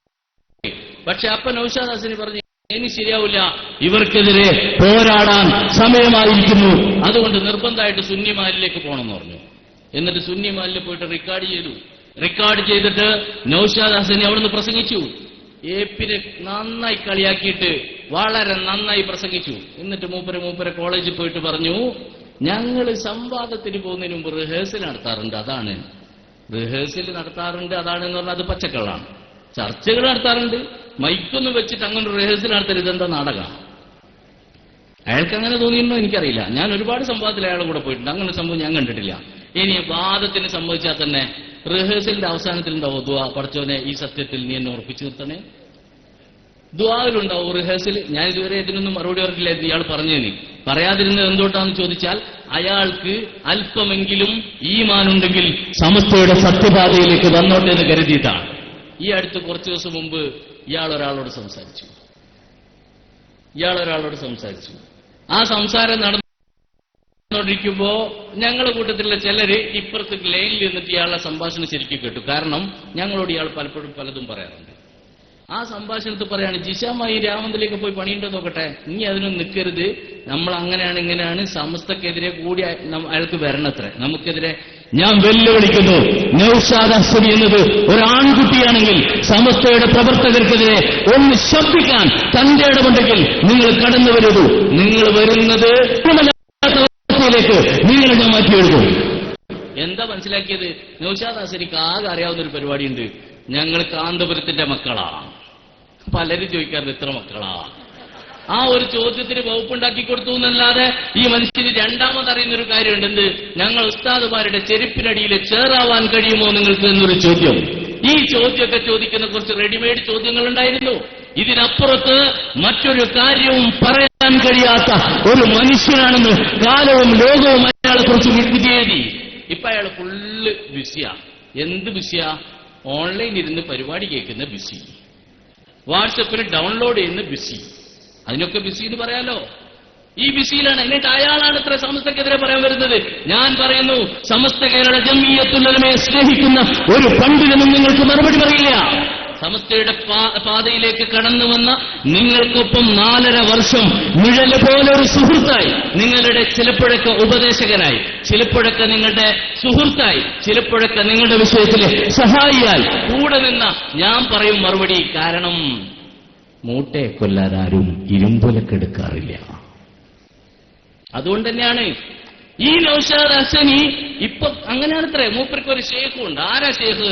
മഹാനായ ജാലിയവാല അല്ല, ജാലിയവാല മഹാനാണെന്ന് പറയുന്ന ഹാഫിദ് എന്ന മഹാനാണ്. ഈ മഹാനവറുകളാണ് കേരളത്തിൽ, എനിക്ക് ഇത് അദ്ദേഹം കേൾക്കുന്നുണ്ടാവും, അദ്ദേഹം ഹജ്ജിലാണെന്ന് തോന്നുന്നു, എന്നാൽ ഇത് കേൾക്കൂ. എന്റെ ഭാഷയുടെ അർത്ഥം അദ്ദേഹത്തിന് മനസ്സിലായിട്ടുണ്ടാവുമെന്ന് ഞാൻ പ്രതീക്ഷിക്കുന്നു. അദ്ദേഹം എല്ലാ രംഗത്തും, ഇതൊരു സ്ഥലത്ത് പണ്ട് ആരിഫ് അലി പറഞ്ഞല്ലോ, മൗദൂദിയെ പറ്റി എവിടെങ്കിലും ഒന്ന് പറയണ്ടേ, അതുകൊണ്ട് ഞാൻ ഇവിടെ പറയുന്നു. അതുപോലെ ഇത് എവിടെയെങ്കിലും ഒരു സ്ഥലത്ത് പറയണമല്ലോ, അത് ഞാൻ ഇവിടെ പറയാം, ഇവിടെ ഞാനത് പറയാം. ഈ മനുഷ്യൻ കാന്തപുരം എ.പി. അബൂബക്കർ മുസ്ലിയാരുടെ പ്രസ്ഥാനത്തിലെ ഈ പ്രവർത്തനങ്ങൾക്കെതിരെ എല്ലാ നിലയിലും ചാനലിൽ പോവാൻ എനിക്ക് പൈസ തന്നത് ബഹുമാനപ്പെട്ട ഹാഫിദ് ഉസ്താദാണ്. 50,000 രൂപ. ജിഷാൻ മാഹിയുടെ CD റെക്കോർഡ് ചെയ്യാനും റെക്കോർഡ് ചെയ്ത CD കൊണ്ടുവന്നിട്ട് ജിഷാനെ കൊണ്ട് ആദ്യം നൗഷാദ് അഹ്സനിയെ കൊണ്ട് വിളിപ്പിച്ചു, പിന്നെ ഞാൻ വിളിച്ചു. റെക്കോർഡ് ചെയ്ത ക്യാമറമാൻ ഇവിടെ തന്നെ ക്യാമറയിൽ പിടിച്ചു നിൽക്കുന്നുണ്ട്. ഈ സദസ്സിലൊരു പ്രത്യേകത ഉണ്ട്, നൂഹ് നബിന്റെ കപ്പൽ പോലെയാണ്. എല്ലാവരും ഇവിടെ ഉണ്ട്. ആദ്യം ഇത് പൊളിക്കാൻ ഓൺലൈനിൽ ഇറങ്ങിയ ARCKP ഉണ്ട്. രണ്ടാമത് ഇതിന്റെ അന്വേഷണമായിട്ട് ഇറങ്ങിയ ജിഷാൻ മാഹി ഉണ്ട്. പിന്നെ ഏത് ക്ലിപ്പ് കിട്ടിയാലും സമുദായത്തിന് ഉപയോഗപ്പെടുത്തുന്ന നൂർദീൻ തങ്ങൾ ഇവിടെ ഉണ്ട്. മറ്റൊന്ന് ജിഷാൻ മാഹിയുടെ ഈ ഏറ്റവും പ്രസക്തമായ ഈ സംഭവങ്ങൾക്കൊപ്പം ജിഷാൻ മാഹിയെ നിന്ന് കാര്യങ്ങൾ പഠിച്ചറിഞ്ഞ് സമൂഹത്തോട് സംവദിക്കാൻ മുന്നോട്ട് വന്ന അൻസാർ മാഷി ഇവിടെ ഉണ്ട്. അതോടൊപ്പം നൗഷാദ് അഹ്സനി പ്രസംഗിച്ചു എന്ന് പറയുന്ന പരിപാടിയെ പൂർണ്ണമായി ഒപ്പിയെടുത്ത ക്യാമറമാൻ മറ്റൊരാളാണ്. അയാളാണ് ഈ സ്റ്റീൽ ക്യാമറയായിട്ട് ഇവിടെ നിൽക്കുന്നത്. അങ്ങനെ എല്ലാവരും ഇവിടെ ഉണ്ട്. നൂഹ് നബിന്റെ കപ്പൽ തന്നെയാണ്. എല്ലാവരും ഇവിടെ ഉണ്ട്. അതുകൊണ്ട് ഈ സദസ്സാണ് അതിന് ഏറ്റവും പറ്റിയതെന്ന് എനിക്ക് തോന്നുന്നു. അങ്ങനെ എനിക്ക് പണം തന്ന് ചാനലിൽ പറഞ്ഞയച്ചു. ജിഷാൻ മാഹിയുടെ CD പിടിക്കാൻ എന്നെ ഏൽപ്പിച്ചു. ഞാൻ ചോദിക്കുന്നു, ബഹുമാനപ്പെട്ട ഹാഫിദ് ഉസ്താദെ എന്ന് കൂടി കൂട്ടാം, എല്ലാ ബഹുമാനാദരങ്ങളും നിലനിർത്തി തന്ന് ഞാൻ ചോദിക്കുന്നു, നിങ്ങൾക്ക് കാന്തപുരം സൂക്ഷിക്കുന്ന മുടിയെക്കുറിച്ച് ഷഅർ മുബാറക് എന്ന് നിങ്ങൾ പറയുന്നുണ്ടോ? നിങ്ങൾ അങ്ങനെയല്ലേ ഇപ്പൊ മൂപ്പര് പറയുന്നത്? രാമന്തലി SKSSF-ൽ ചേർന്നതുകൊണ്ട് കാഫിറായി ചത്തുപോകുന്ന മൂപ്പർക്ക് എന്റെ ആക്കിബത്തിലെ പേടിയുള്ളൂ. മൂപ്പര് ആക്കിബത്തിനെ കുറിച്ച് ഒരു പേടിയില്ല. പുതിയ കാലത്തിന്റെ ട്രെൻഡ് എങ്ങനെയാണ്? മറ്റുള്ളവർ ഇപ്പൊ അങ്ങനെയാണ്. AP-ക്കാരെ കണ്ടാല് അവരും പറയാ, എന്താണ് നിങ്ങൾ ആക്കിബത്ത് സൂക്ഷിച്ചോളൂ കേട്ടോ. പറയുന്നവന് ഓന്റെ സ്വന്തം ആക്കിബത്തിനെ കുറിച്ചൊരു ബോധമില്ല. ഞങ്ങളൊക്കെ സൂക്ഷിക്കാറുള്ളത്, ഞങ്ങളൊക്കെ ആഗ്രഹിക്കുന്നത്, ഞങ്ങളൊക്കെ വേദനിക്കുന്നത്, ഞങ്ങളൊക്കെ ഭയപ്പെടാറുള്ളത് സ്വന്തം ആക്കിബത്തിനെ കുറിച്ചാണ്. അതിന് മറുപടി പറയാൻ, അതിൽ ഉത്തരം പറയാൻ, അതിൽ അഹങ്കരിക്കാൻ ആർക്കാ കഴിയാ? ഇപ്പൊ മൂപ്പര് ഇരുന്നിട്ട് പറയാണ് രാമന്തലി കാഫറായിട്ടുണ്ട്. കാരണം എന്താ? SKSSF-ൽ പോയത് കൊണ്ടാണത്രേ. എന്നാൽ ഞാൻ ചോദിക്കട്ടെ, നിങ്ങളുടെ വാദത്തിന് സമ്മതിച്ചു തന്നാൽ എന്നെ കാഫറാക്കിയതാരാ? ആരാ എന്നെ കാഫറാക്കിയത്? ജിഷാൻ മാഹിയുടെ വീട്ടിൽ രാത്രി ഉറക്കൊഴിഞ്ഞിട്ട് നേരത്തെ എന്നോടൊരു ചോദ്യം ചോദിച്ചു. എന്താ ജിഷാൻ വരുമ്പോ, ഞാൻ ഈ ക്ലിപ്പുകൾ തന്നിട്ടില്ലായിരുന്നെങ്കിൽ എന്ത് ചെയ്യുമായിരുന്നു? അപ്പൊ ഞാൻ പറഞ്ഞു, നിന്നെ കൊണ്ട് തെരിക്കുമായിരുന്നു. സാങ്കല്പിക ചോദ്യമാണ്. അപ്പൊ അതിന് മറുപടിയും പിന്നെ ഞങ്ങൾ രണ്ടാളും പറഞ്ഞു. ആ തെരീക്കലിന് വേണ്ടി പലപ്പോഴും ഉറക്കൊഴിച്ചിരുന്നിട്ട് ആ ഉറക്കൊഴിച്ചിരുന്ന് പലപ്പോഴും ഞങ്ങളെ പറഞ്ഞയച്ചത് അവസാനം ഈ വീഡിയോ റെക്കോർഡ് ചെയ്യാനുള്ള ക്യാഷ് ക്യാമറക്കാരനെ ഒക്കെ കൊടുക്കാനുള്ള ക്യാഷ് മുഴുവൻ തന്നിട്ട് അതിനുള്ള യാത്രയും ബത്തയും തന്നിട്ട് എല്ലാം ഞങ്ങളെ ഏൽപ്പിച്ചിട്ട് എന്നെ ഏൽപ്പിച്ച് നിരന്തരം അതിനെ പ്രൊമോട്ട് ചെയ്തിട്ട് പലപ്പോഴും ജാലിയവാലയുടെ അടുത്തേക്ക് പോകാൻ അവസാന നിമിഷങ്ങളിൽ ക്യാഷ് തന്ന് പറഞ്ഞയച്ചത് ബഹുമാനപ്പെട്ട ഹാഫിദ് ഉസ്താദേ നിങ്ങളല്ലേ? നിങ്ങൾ പറയാറില്ലേ എന്നെ നിയന്ത്രിക്കുന്നത് മടവൂരിലെ മഹാനവറുകളാണെന്ന് പറയാറില്ലേ? മടവൂരിൽ വന്ന് സത്യം ചെയ്യാൻ ഞാൻ തയ്യാറാണ്. ഇത് കേൾക്കുന്ന മുസ്ലിം സമൂഹത്തോട് ഞാനിതാ വിളിച്ചു പറയുന്നു, മടവൂരിൽ വന്ന് ആ മക്ബറയ്ക്ക് മുന്നിൽ നിന്ന് ഞാൻ പറയും, ഈ സത്യം വിളിച്ചു പറയും. ബഹുമാനപ്പെട്ട ഉസ്താദെ നിങ്ങൾ, ഹാഫിദ് ഉസ്താദ് നിങ്ങൾ വരുമോ? എന്നിട്ട് തന്നു, ഇതെല്ലാം ചെയ്യിച്ചു. അവസാനം ഇനിയാ കേൾക്കേണ്ടത്, ആ ബഹുമാനപ്പെട്ടവർക്ക് ഒരു ലാപ്ടോപ്പ് ഉണ്ട്. ആ ലാപ്ടോപ്പിലാണ് ജിഷാൻ മാഹിയുടെ CD എഡിറ്റ് ചെയ്യുന്നത്. ജിഷാൻ മാഹിന്റെ CD എഡിറ്റ് ചെയ്യുന്ന ആ ലാപ്ടോപ്പിലാണ്. ആ മഹാനവറുകൾക്ക് ഒരു ഖാദിമുണ്ട്. അയാള് മലയാളിയല്ല, മലയാളം ഉറുദു ഒക്കെ അറിയുന്ന ആളാണ്. മർക്കസിൽ അയാൾ പഠിച്ചിട്ടുണ്ട്. ഇപ്പോഴും അദ്ദേഹത്തിന്റെ കൂടെ തന്നെയാണ്. ആ കുട്ടിയുടെ പേര് ഞാൻ പറയുന്നില്ല. ആ കുട്ടിയെ ഹാഫില് തന്നെ കോഴിക്കോട് ഞാൻ താമസിക്കുന്ന സ്ഥലത്തേക്ക് പറഞ്ഞയച്ചിട്ട് എഡിറ്റ് ചെയ്തിട്ടാണ് ആ CD പുറത്തിറക്കിയിരിക്കുന്നത്. ഞാൻ ചോദിക്കുന്നു, ഹാഫിദ് ഉസ്താദ് നിങ്ങൾ ഈ മുടി യഥാർത്ഥ ഷഅർ മുബാറക്കാണെന്ന് വിശ്വസിക്കുന്നുണ്ടെങ്കിൽ ആ ജിഷാൻ മാഹി ഇതിനെതിരെ പറയുന്ന CD ഒരു ആത്മീയ നേതാവാണ് നിങ്ങളെങ്കിൽ, അല്ലെങ്കിൽ ആത്മീയതയ്ക്ക് പിന്നാലെ പോകുന്ന ഒരാളാണ് നിങ്ങളെങ്കിൽ, അല്ലാഹുവിനെ സാക്ഷി നിർത്തിയിട്ട് ഞാൻ പറയുന്നു, നിങ്ങൾ ഇങ്ങനൊരു സാധനം എഡിറ്റ് ചെയ്ത് ഇങ്ങനെ ഉണ്ടാക്കാൻ നിങ്ങൾ പറയുമായിരുന്നു. അപ്പൊ നിങ്ങൾക്ക് തോന്നും കഴിഞ്ഞിട്ടില്ല, ARCK ബാക്കി അറിയാം. ഈ സാധനം CD ആക്കിയിട്ട് നേരെ സത്താർ പന്തല്ലൂരിന്റെ കയ്യിലേക്ക് കൊണ്ടുകൊടുക്കുന്നതിനെ കുറിച്ച് ചർച്ച നടന്നു. ഹാഫിദ് ഉസ്താദിന്റെ നേതൃത്വത്തിലുള്ള ചർച്ച. നിഷേധവുമായി വന്നാൽ മടവൂരേക്ക് സത്യം ചെയ്യാൻ പോകുമെന്ന് പറയുന്നതോടൊപ്പം എന്റെ മൊബൈലിലെ ചില മെസ്സേജുകൾ കൂടി എനിക്ക് കാണിക്കാൻ കഴിയും. അദ്ദേഹം മെസ്സേജിലൂടെയാണ് കൂടുതൽ സംസാരിക്കുക. പക്ഷെ ഈ വിഷയങ്ങളിലൊക്കെ ചിലപ്പോഴൊക്കെ എന്നോട് ഫോണിൽ നേരിട്ടും സംസാരിച്ചിട്ടുണ്ട്. അതിൽ കൃത്യമായി ഈ SKSSF-ന് ഈ കേസറ്റ് കൈമാറാൻ ആവശ്യമായ നിർദ്ദേശങ്ങൾ അദ്ദേഹം നൽകി. ഞാൻ ചോദിക്കുന്നു ഒന്നുകൂടി, പ്രിയപ്പെട്ട ഹാഫിദ് ഉസ്താദേ, ഇത് തിരുമുടിയാണെന്ന് നിങ്ങൾ വിശ്വസിക്കുന്നുണ്ടോ? എനിക്ക് മറുപടി കിട്ടണം. എന്നിട്ട് ഇതെല്ലാം ചെയ്തു തന്നിട്ട് ഒരു ദിവസം സിദ്ദീഖ് സുഹരി, കഴിഞ്ഞ ദിവസം പയ്യോളിയിൽ വെച്ച് അയാൾ മാറി. നൗഷാദ് ഹസനിയെ പിടിച്ചു നിർത്താൻ വേണ്ടി സംഘടന ഏൽപ്പിച്ച ആളാണ് സിദ്ദീഖ് സുഹരി. ഞാനും ജിഷാനും തീരുമാനിച്ചു, അയാളെ സംഘടന ഏൽപ്പിച്ചതല്ല, അറിയാത്തതിന്റെ പ്രശ്നമാണ്. ഞങ്ങൾ അയാളുടെ പിന്നാലെ കൂടി സിദ്ദീഖ് സുഹരിനെ ഞങ്ങൾ അങ്ങോട്ട് മാറ്റി. ഇത്രേ ഉള്ളൂ. സിദ്ദീഖ് സുഹരിനെ പയ്യോളിയിൽ വെച്ച് സ്റ്റേജിലേക്ക് ഞങ്ങൾ വിളിച്ചു. മൂപ്പര് സ്റ്റേജിൽ കയറി വന്നു. വളരെ നന്നായിട്ട് കൊടുക്കേണ്ട അത്ര മൂപ്പര് കൊടുത്തിട്ട് മൂപ്പര് അങ്ങോട്ട് പോയി. 20 മുതൽ ഞങ്ങളെ ഹാജരാക്കി അവിടെ. ഇങ്ങനെ ഈ സിദ്ദീഖ് സുഹരി അടക്കം ഹാഫിദിന്റെ വീട്ടിൽ പോയിട്ട് ചർച്ച ചെയ്തിട്ട് പറഞ്ഞു, നിങ്ങൾ SKSF-ലേക്ക് പോയിക്കോളൂ, സത്യം പറയാൻ അവിടെ പോലെ തന്നെയാണ് അനിവാര്യമെന്ന് പറഞ്ഞിട്ട് അതിനുശേഷം ഞങ്ങൾ അതിന്റെയും കൂടി അടിസ്ഥാനത്തിൽ, അല്ലാതെ എന്റെ ബോധ്യങ്ങൾ വേറെയുണ്ട്, അതിന്റെ ശേഷം ഞങ്ങളെല്ലാവരും SKSF-ലേക്ക് വന്നു. വരുന്നതിന്റെ തലേ ദിവസം വിളിച്ചിട്ട് ഇവരിൽ പലരും നൗഷാദ് ഹസനെ കൊണ്ടുപോയാൽ എന്നെയും വിളിച്ചു പറഞ്ഞു പോവരുത്. ചില ആളുകൾ അതുവരെ എല്ലാ പ്രചോദനം നൽകിയവർ എന്നെ പോരുതെന്ന് പറഞ്ഞപ്പോൾ ഞാൻ പറഞ്ഞു, എനിക്ക് ഒറ്റ തന്ത മാത്രമേ ഉള്ളൂ, എനിക്കൊറ്റ തന്തേ ഉള്ളൂ. ഞാനിത് വിശ്വസിച്ചു, എനിക്ക് ബോധ്യപ്പെട്ടു. എനിക്ക് ബോധ്യപ്പെട്ടത് ഞാൻ ചെയ്തിട്ടുള്ളൂ. ഞാൻ നാടകാഭിനയമൊന്നുമല്ല നടത്തിയത്. അങ്ങനെയാണ് സിനിമയിൽ പോയി അഭിനയിച്ചാൽ മതിയായിരുന്നു. ഇവരൊക്കെ ചെയ്യുമ്പോലെ ആയിരുന്നെങ്കിൽ നല്ല ശമ്പളവും കിട്ടുമായിരുന്നു, നല്ല പൈസയും കിട്ടുമായിരുന്നു. അങ്ങനെ ചെയ്തൊരു വ്യക്തി ഇപ്പൊ പറയുന്നു തിരുമുടിയാണ് ഞങ്ങളുടെ കയ്യിലുള്ളതെന്ന് പറയുന്നു, കാന്തപുരത്തിന്റെ കയ്യിലുള്ളതെന്ന് പറയുന്നു, അതിനെ എതിർക്കാൻ പാടില്ലെന്ന് പറയുന്നു. ഈ പറയുന്നതിലെ ന്യായം എവിടെയാണ് ഉസ്താദ് എന്ന് ഞാൻ ചോദിക്കാം. അപ്പൊ നിങ്ങൾ ചിലപ്പോൾ ചിന്തിക്കും, ഈ ചെറിയൊരു വിഭാഗത്തിന് എന്തിനാ പറയുന്നത്? ചെറിയൊരു വിഭാഗം ആഗ്രഹിക്കുന്നത് വലുതാവാനാണ്. അത് വലുതാവൂല എന്നുള്ള ഉറപ്പാണ്. പേരോട് ഒരു ഭാഗത്തുണ്ട്. ശത്രുവാണെങ്കിൽ നമുക്കറിയാം, പേരോട് ചിലപ്പോ സത്യങ്ങൾ പറയാറുണ്ട്. പേരോട് ജീവിതത്തിൽ ഒരു സത്യമേ പറഞ്ഞിട്ടുള്ളൂ. അതെന്താണ്? ഈമാൻ വിതരണം ചെയ്യാൻ അവകാശമുള്ള കേന്ദ്രങ്ങൾ എന്ന് പറയുന്ന അധികാരമുള്ളവരെന്ന് കരുതി പ്രവർത്തിക്കുന്ന ചില ഹാഫിദുമാരുണ്ട് എന്ന് പേരോട് പറഞ്ഞിട്ട് ഒരു സത്യം പറഞ്ഞു. വളരെ കറക്റ്റ്. ഒക്കെ ഈമാനില്ലാത്തവരാണത്രേ. എന്താ കാരണം? മർക്കസിലെ ഈ മുടിയെ എതിർക്കുന്നു എന്നതാണത്രേ കാരണം. ഞാൻ പിന്നെ വിലായത്തിലേക്കൊന്നും ഞാൻ പോകുന്നില്ല, കാരണം അത് പോയാൽ കുറച്ച് അധികമായി പോകും എന്ന ബോധമുള്ളതുകൊണ്ട്. എന്നോട് മഹാന്മാരുടെ നിർദ്ദേശമാണ് ഇതെന്ന് പറഞ്ഞാൽ ഇപ്പൊ പറയാണ് മഹാന്മാർ പറഞ്ഞു ഞാൻ ഇതിലേക്ക് പോയതുകൊണ്ട് കാഫറായി. മഹാന്മാരെ വെച്ച മൂപ്പരെ കളി. മൂപ്പര് ഇപ്പൊ ഈ അടുത്തൊരു സംഭവം ഉണ്ടായി. പേരോട് നേൽവിവാദം ഉണ്ടാക്കിയിട്ട് വന്നപ്പോ മൂപ്പര് അനുയായികളൊക്കെ വിളിച്ചു പറഞ്ഞു, അഹ്മദുൽ ഹംബൽ തങ്ങള് മൂപ്പരെ മുന്നിൽ പോയി പൊട്ടിക്കരഞ്ഞത്രേ.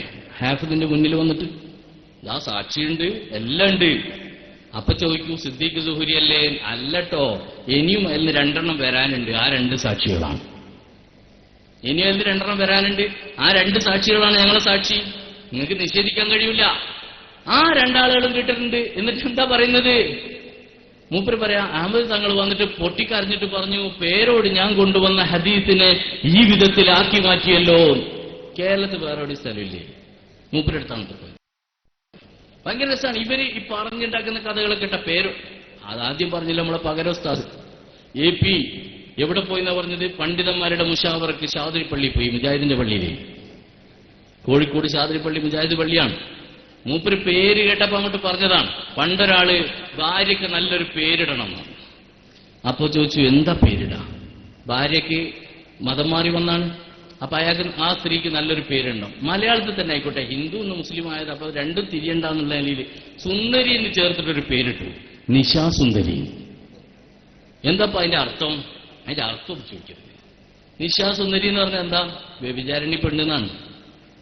നിശാസുന്ദരി എന്ന് കേട്ടപ്പോ അങ്ങോട്ടിട്ടു. അതുപോലെ പേര് കേട്ടിട്ട് ആരെങ്കിലും ചാടി ഇറങ്ങുമോ? അതെന്താണ്, എവിടെയാണ്, ആരെ കയ്യിലാന്ന് അന്വേഷിക്കണ്ടേ? അപ്പൊ ഷാദുലി പള്ളി എന്ന് കേട്ടപ്പോ മുപ്പരി കരുതി ഔലിയാക്കള നേതാവാണല്ലോ. അപ്പൊ ഷാദുലി പള്ളി എന്ന് പറഞ്ഞാൽ അങ്ങനെ തന്നെയായിരിക്കും. എന്റെ ചെങ്ങായിമാരെ, കോഴിക്കോട് ബസ് സ്റ്റാൻഡിൽ പോയിട്ട് മൂത്രയിക്കാൻ മുട്ടിയാണെങ്കിൽ കയറാൻ ഒന്ന് പോയിക്കൂടായിരുന്നു മൊഹീദ്ദീൻ പള്ളിയിൽ? അത് മുജാഹിദിന്റെ കയ്യിലല്ലേ? അപ്പൊ മുജാഹിദിന്റെ കയ്യിലുള്ള 1-2 പള്ളികളിലൊന്നാണ്. അതിലാണ് അത്ര ഔലിയാക്കളെ യോൻ ചേർന്നത്. അപ്പൊ എനിക്ക് തോന്നുന്നത് ഇവർക്ക് മുജാഹിദിലേക്ക് ആളെ കൂട്ടിക്കൊടുക്കാൻ പദ്ധതി ഉണ്ടോന്നാണ്. കാരണം എന്താ, ഇത് കേൾക്കുന്ന ഏൽപ്പിക്കാൻ മഹാഭക്തന്മാരാണ്. ഞങ്ങളൊരു പേര് വിളിക്കാറുണ്ട്, KFA, കാന്തപുരം ഫാൻസ് അസോസിയേഷൻ. ഈ ഫാൻസ് അസോസിയേഷൻ ഇത് കേട്ടാൽ വേണം ഈ പള്ളി പോയിരിക്കൂ. എപ്പോഴാ ഇനി അടുത്ത മീറ്റിംഗ് ഉസ്താദ് വരുന്നൊന്ന് കാണണമല്ലോ എന്ന് കരുതി പോയിട്ടിരിക്കും അവിടെ. അപ്പൊ ഇവർ മുജാഹിദിലേക്ക് ആളെ കൂട്ടാനാണോ എന്ന് ഞങ്ങൾ തെറ്റിദ്ധരിക്കുന്നു, അല്ലെങ്കിൽ ഞങ്ങൾ ധരിക്കുന്നു. ആ ഗ്രൂപ്പിൽ നിന്നുകൊണ്ടൊരു ക്ലോണിംഗ് ശിശുവാണ് ഹാഫിൽ എന്നവരുടെ നേതൃത്വത്തിൽ ഇപ്പോൾ ഉണ്ടായിക്കൊണ്ടിരിക്കുന്ന ഈ പ്രസ്ഥാനം. അതുകൊണ്ട് അതുമായി വരുന്നവരെ കാന്തപുരം വിഭാഗം കൈകാര്യം ചെയ്യുന്നുണ്ട്. അക്കാര്യത്തിൽ അവരോട് നമുക്കൊന്നും പറയാനില്ല. ഈ പുതിയ ആശയവുമായി വരുമ്പോ അതിന് നേതൃത്വം നൽകാനാണത്രേ നൗഷാദ് ഹസനിയും ഹാഫിദും. അവസാനം അവർ തീരുമാനിച്ചു. എന്നിട്ടിപ്പോ ലാസ്റ്റ് പറഞ്ഞത് നൗഷാദ് ഹസനി AP അബൂബക്കർ മുസ്ലിയാർ യോജിച്ച സ്ഥാനം. കുറച്ചുകൂടി നിങ്ങൾ പഠിക്കാനുണ്ടെന്നും കൂടി ഞങ്ങൾക്ക് പറയാനുള്ളൂ. എന്താന്നുള്ളത് ജിഷാനോട് ചോദിച്ചു. പിന്നെ താജുല്ലുലമ എന്ന് പറഞ്ഞ് നമുക്ക് നേതൃത്വം നൽകി ഉള്ളാൾ തങ്ങളുണ്ടല്ലോ. ആ ഉള്ളാൾ തങ്ങൾ ഇപ്പൊ ഇല്ലല്ലോ. അതുകൊണ്ട് ഉള്ളാൾ തങ്ങളുടെ സ്ഥാനത്ത് ഹാഫിദ് ഉസ്താദ് ഉണ്ടാവും. പുതിയ ചർച്ചകളാണ് ഇവർ യോഗത്തിൽ. നൗഷാദ് ഹസനിനെ നേരിട്ട് പറയാണിത്.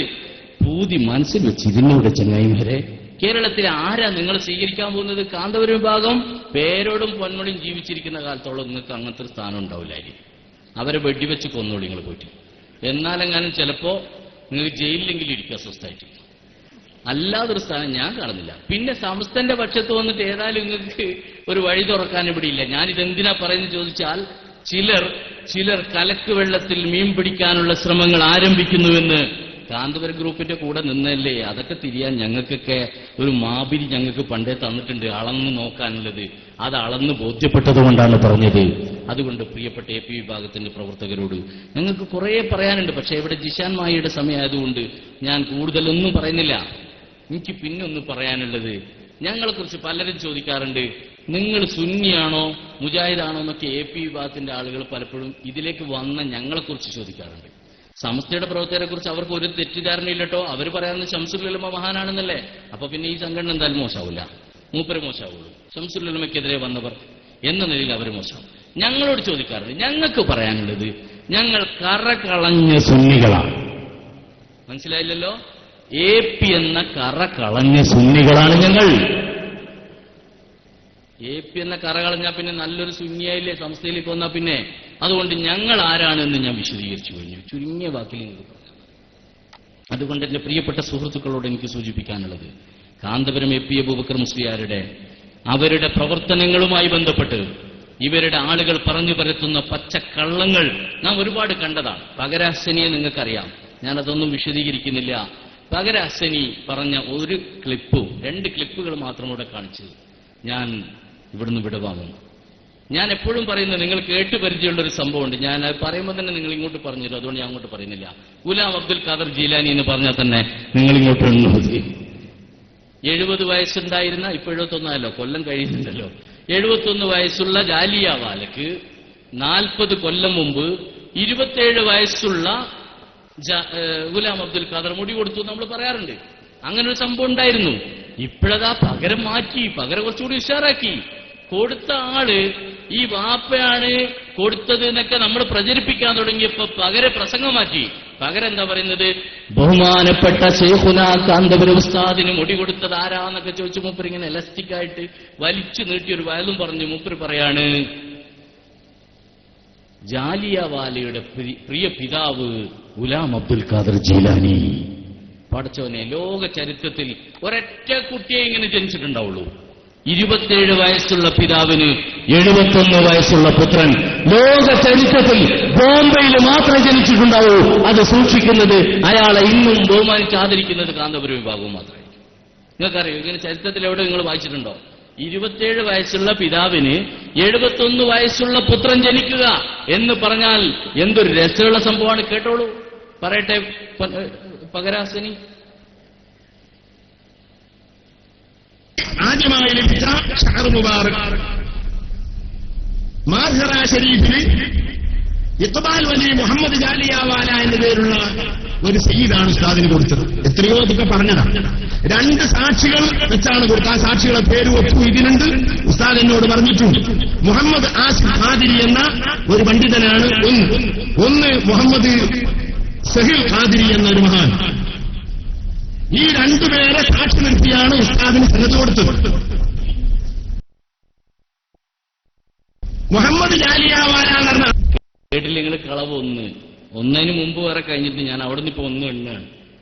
ബറക്കാത്തി കുടുംബത്തിലാണത്രേ. ഏത് ബറക്കാത്തി? ഇതിങ്ങനെ നമ്മൾ പറയാൻ തുടങ്ങിയപ്പോ ഒരു ഇങ്ങനെ എന്തൊക്കെയോ പറഞ്ഞെടുക്കുന്ന ഒരാൾ പറഞ്ഞു, ഇവരെ കൂട്ടത്തിൽ തന്നെ ബറക്കാത്തി എന്ന് പറഞ്ഞതിന്റെ ഉദ്ദേശം ബറക്കത്തായ സാധനം കൊടുത്ത ആളായതുകൊണ്ടാണ് ബറക്കാത്തി എന്ന് പറഞ്ഞത്. ക്ലിപ്പിൽ ലജിച്ചാണ് കേൾക്കുന്നത്. ബറക്കത്തുള്ള സാധനം കൊടുത്തു. ഈ വെറുതെ അല്ല അൻസാർ മാഷ് തവീലിയാക്കൾ എന്ന് വിളിച്ചത്. വിശദീകരണം, വ്യാഖ്യാനം നൽകുന്ന വർഗം. എന്ത് പറഞ്ഞാലും വ്യാഖ്യാനാണ്, എന്ത് പറഞ്ഞാലും വ്യാഖ്യാനം. ഇപ്പൊ കഴിഞ്ഞ ദിവസം ഞാൻ പറഞ്ഞു, ഞാനും തവീലിയാക്കൾ നിന്നാണല്ലോ വന്നത്. ഞങ്ങള് പയ്യോളി പരിപാടി നടത്തിയപ്പോ എന്നെ അത് കഴിഞ്ഞു പോയവിടെ തന്നെ എനിക്കൊരു ഫോണ്. ഞാൻ പോയപ്പോ ഞങ്ങൾ നല്ല അത്യാവശ്യം ഉറക്കിലേക്ക് നീങ്ങിപ്പോയി. എന്താ ചങ്ങായി, ഏത് മാസാന്നറിയില്ല, ദുൽഹിജ്ജാണിത്, ഈ മാസം ഇങ്ങനെ AP ഉസ്താദിനെ പറഞ്ഞ് നടക്കാണ് നീ എന്നൊക്കെ ചോദിച്ചു. കുറെ പറഞ്ഞ് ചീത്ത പറഞ്ഞ് നടന്നു. അറഫയാണ് മൂപ്പർക്ക് ആകെ പറയാനുള്ളത്. ഞാൻ പറഞ്ഞു, എന്റെ മനുഷ്യ, ഹജ്ജിൽ കുറെ കർമ്മങ്ങളുണ്ട്, അത് കഴിഞ്ഞാൽ ഞങ്ങൾ വരുന്നത്. പിന്നെ ഹജ്ജിൽ ഒരുപാട് കർമ്മങ്ങളുണ്ട്. അവസാനം ഒരു പരിപാടിയുണ്ട്, നല്ലൊരു അറവുണ്ട്, അത് കഴിഞ്ഞിട്ടാ പോരുന്നത്. അറഫ് മാത്രമല്ല എന്ന് പറയും. കാരണം നമുക്കെന്താ, നമ്മൾ ഈ തവീൽ എങ്ങനെയാ ഉണ്ടാക്കേണ്ടത്, എങ്ങനെയാ വ്യാഖ്യാനിക്കേണ്ടത് അവിടെ നിന്നല്ലേ പഠിച്ചത്. ഞങ്ങളെ കുറ്റം പറഞ്ഞിട്ട് കാര്യമില്ല, നിങ്ങൾ പഠിപ്പിച്ചു തന്നല്ലേ. ഞങ്ങളൊന്ന് മറന്നോട്ടെ, അതുവരെ ഇതൊക്കെ സഹിക്കേണ്ടിയും വരും. അപ്പൊ എന്ത് വ്യാഖ്യാനം നൽകും? ഈ പറയുന്ന പച്ചക്കള്ളം ഇതൊന്ന് പറയട്ടെ. തന്റെ സഹോദരൻ ആരിഫ് ബറക്കാത്തി അടക്കം സാക്ഷികൾ എഴുതിക്കൊണ്ടാണ് ഉസ്താദിന് സനത് കൊടുത്തത്. അയാളെ സഹോദരനല്ല, മറ്റൊരാളെ പേര് പറയുന്നുണ്ട്. തന്റെ സഹോദരൻ എന്ന് പറയുന്നത് ജാലിയവാലയെ കുറിച്ചാണ്. ജാലിയവാലയുടെ സഹോദരനാണ്. എന്ത് സഹോദരനാ? പോട്ടെ. അവരെ വാപ്പ ഈ ബറക്കാത്തി കുടുംബത്തിലെ മുഹമ്മദ് ജാലിയവാലയുടെ അവരുടെ ഉപ്പ മദീനയിൽ നിന്ന് വന്ന ആൽ റസൂൽ ബറക്കാത്തിയുടെ ആദ്യത്തെ വ്യക്തിയാണ്. കളവ്. സെഹറ ഷരീഫ് എന്ന് പറയുന്നത് ഡൽഹിയിൽ നിന്ന് 300 കിലോമീറ്റർ അപ്പുറത്തുള്ള ഒരു നാടാ. ലക്നോയിൽ നിന്ന്. അത് കറക്റ്റാണ്. പക്ഷേ അവിടേക്ക് ജാലിയൻവാല ജീവിതത്തിൽ ഒരിക്കൽ പോയിട്ടില്ലെന്ന് മാത്രമല്ല, അവിടെയുമായി ജാലിയൻവാലക്ക് ഒരു ബന്ധവുമില്ല. 150 കിലോമീറ്ററാണ്. ബഹുമാനപ്പെട്ട സമസ്തയുടെ സ്ഥാപക നേതാവായ ബഹുമാനപ്പെട്ട അഹമ്മദ് കോയ ശാലിയാത്തിയുടെ ശൈഖും ഉസ്താദുമായ അഹമ്മദ് റിസാ ഖാൻ തങ്ങളുടെ ശൈഖായിരുന്നു ബറക്കാത്തി കുടുംബത്തിലെ ആദ്യത്തെ സയ്യിദ്. അവരാണ് ഈ ഷാറു മുബാറക്ക് കൊണ്ടുവന്നത് മദീനയിൽ നിന്നും. സനത് വായിച്ചില്ല എന്ന് പറയുന്നവരെ കേട്ടോളൂ. സനത് വായിച്ചില്ല എന്ന് പറയണ്ട. ഞാനിതാ വായിക്കുന്നു, എന്റെ കയ്യിലുണ്ട്. ആദ്യത്തെ ഷാറു ഒന്ന് കൊടുത്താളുടെ സനത്, ഒന്ന് കൊടുത്താൾ മുതൽ മുത്തുനബി വരെയുള്ള സനത്. ഇതാ ഞാൻ പെട്ടെന്ന് വായിച്ചു കേൾക്കാം. മുഹമ്മദ് ജാലിയൻവാല എന്ന് പറയുന്ന മഹാൻ പറഞ്ഞില്ലേ, കാസർഗോഡ് വന്നിട്ട് ഒന്നുണ്ടാക്കി നിസ്കരിച്ച മഹാൻ. രണ്ടാമത്തെ ആളെ പറയൂ. എന്റെ ഉപ്പ ഗുലാം അബ്ദുൽ ഖാദിർ ജീലാനി, അവരുടെ ഉപ്പ. എങ്ങനെയുണ്ട് തന്റെ ഉപ്പ ഗുലാം അബ്ദുൽ ഖാദിർ ജീലാനി? ഞാൻ വെല്ലുവിളിക്കുന്നു, കാസർഗോഡ് ജില്ലയിലെ സഅദിയ ഉൾക്കൊള്ളുന്ന AP സമസ്ത മുഷാവറയുടെ പ്രസിഡന്റ് MA അബ്ദുൽ ഖാദർ മുസ്ലിയാരുടെ തട്ടകത്തിൽ വെച്ച് ഞാൻ വെല്ലുവിളിക്കുന്നു. കാന്തപുരം AP അബൂബക്കർ മുസ്ലിയാർക്ക് മുടികൊടുത്ത ഈ പരമ്പരയിലുള്ള ഈ വ്യക്തി ഗുലാം അബ്ദുൽ ഖാദർ ജീലാനി എന്ന വ്യക്തി ജാലിയൻവാലയുടെ പുത്രനാണ്, പിതാവാണെന്ന് തെളിയിക്കാൻ ജാലിയൻവാലയുടെ പിതാവ് കാന്തപുരത്തിന്റെ കാല് പിടിച്ച് മാപ്പ് പറയാൻ ഞാൻ തയ്യാറാണ്. വെല്ലുവിളി സ്വീകരിക്കാൻ കാന്തപുരത്തിന്റെ അനുയായികൾ തയ്യാറുണ്ടോ? ഇത് വെല്ലുവിളി തന്നെയാണ്, വെറുതെ വിളിക്കല്ല. മുഅ്മിനീങ്ങൾക്ക്, ഈമാനുള്ളവർക്ക്, സത്യത്തോടൊപ്പം മാത്രം നിൽക്കാൻ കഴിയുന്നവർക്ക് ചിന്തിക്കാൻ പറ്റുന്നൊരു തെളിവാണിത്.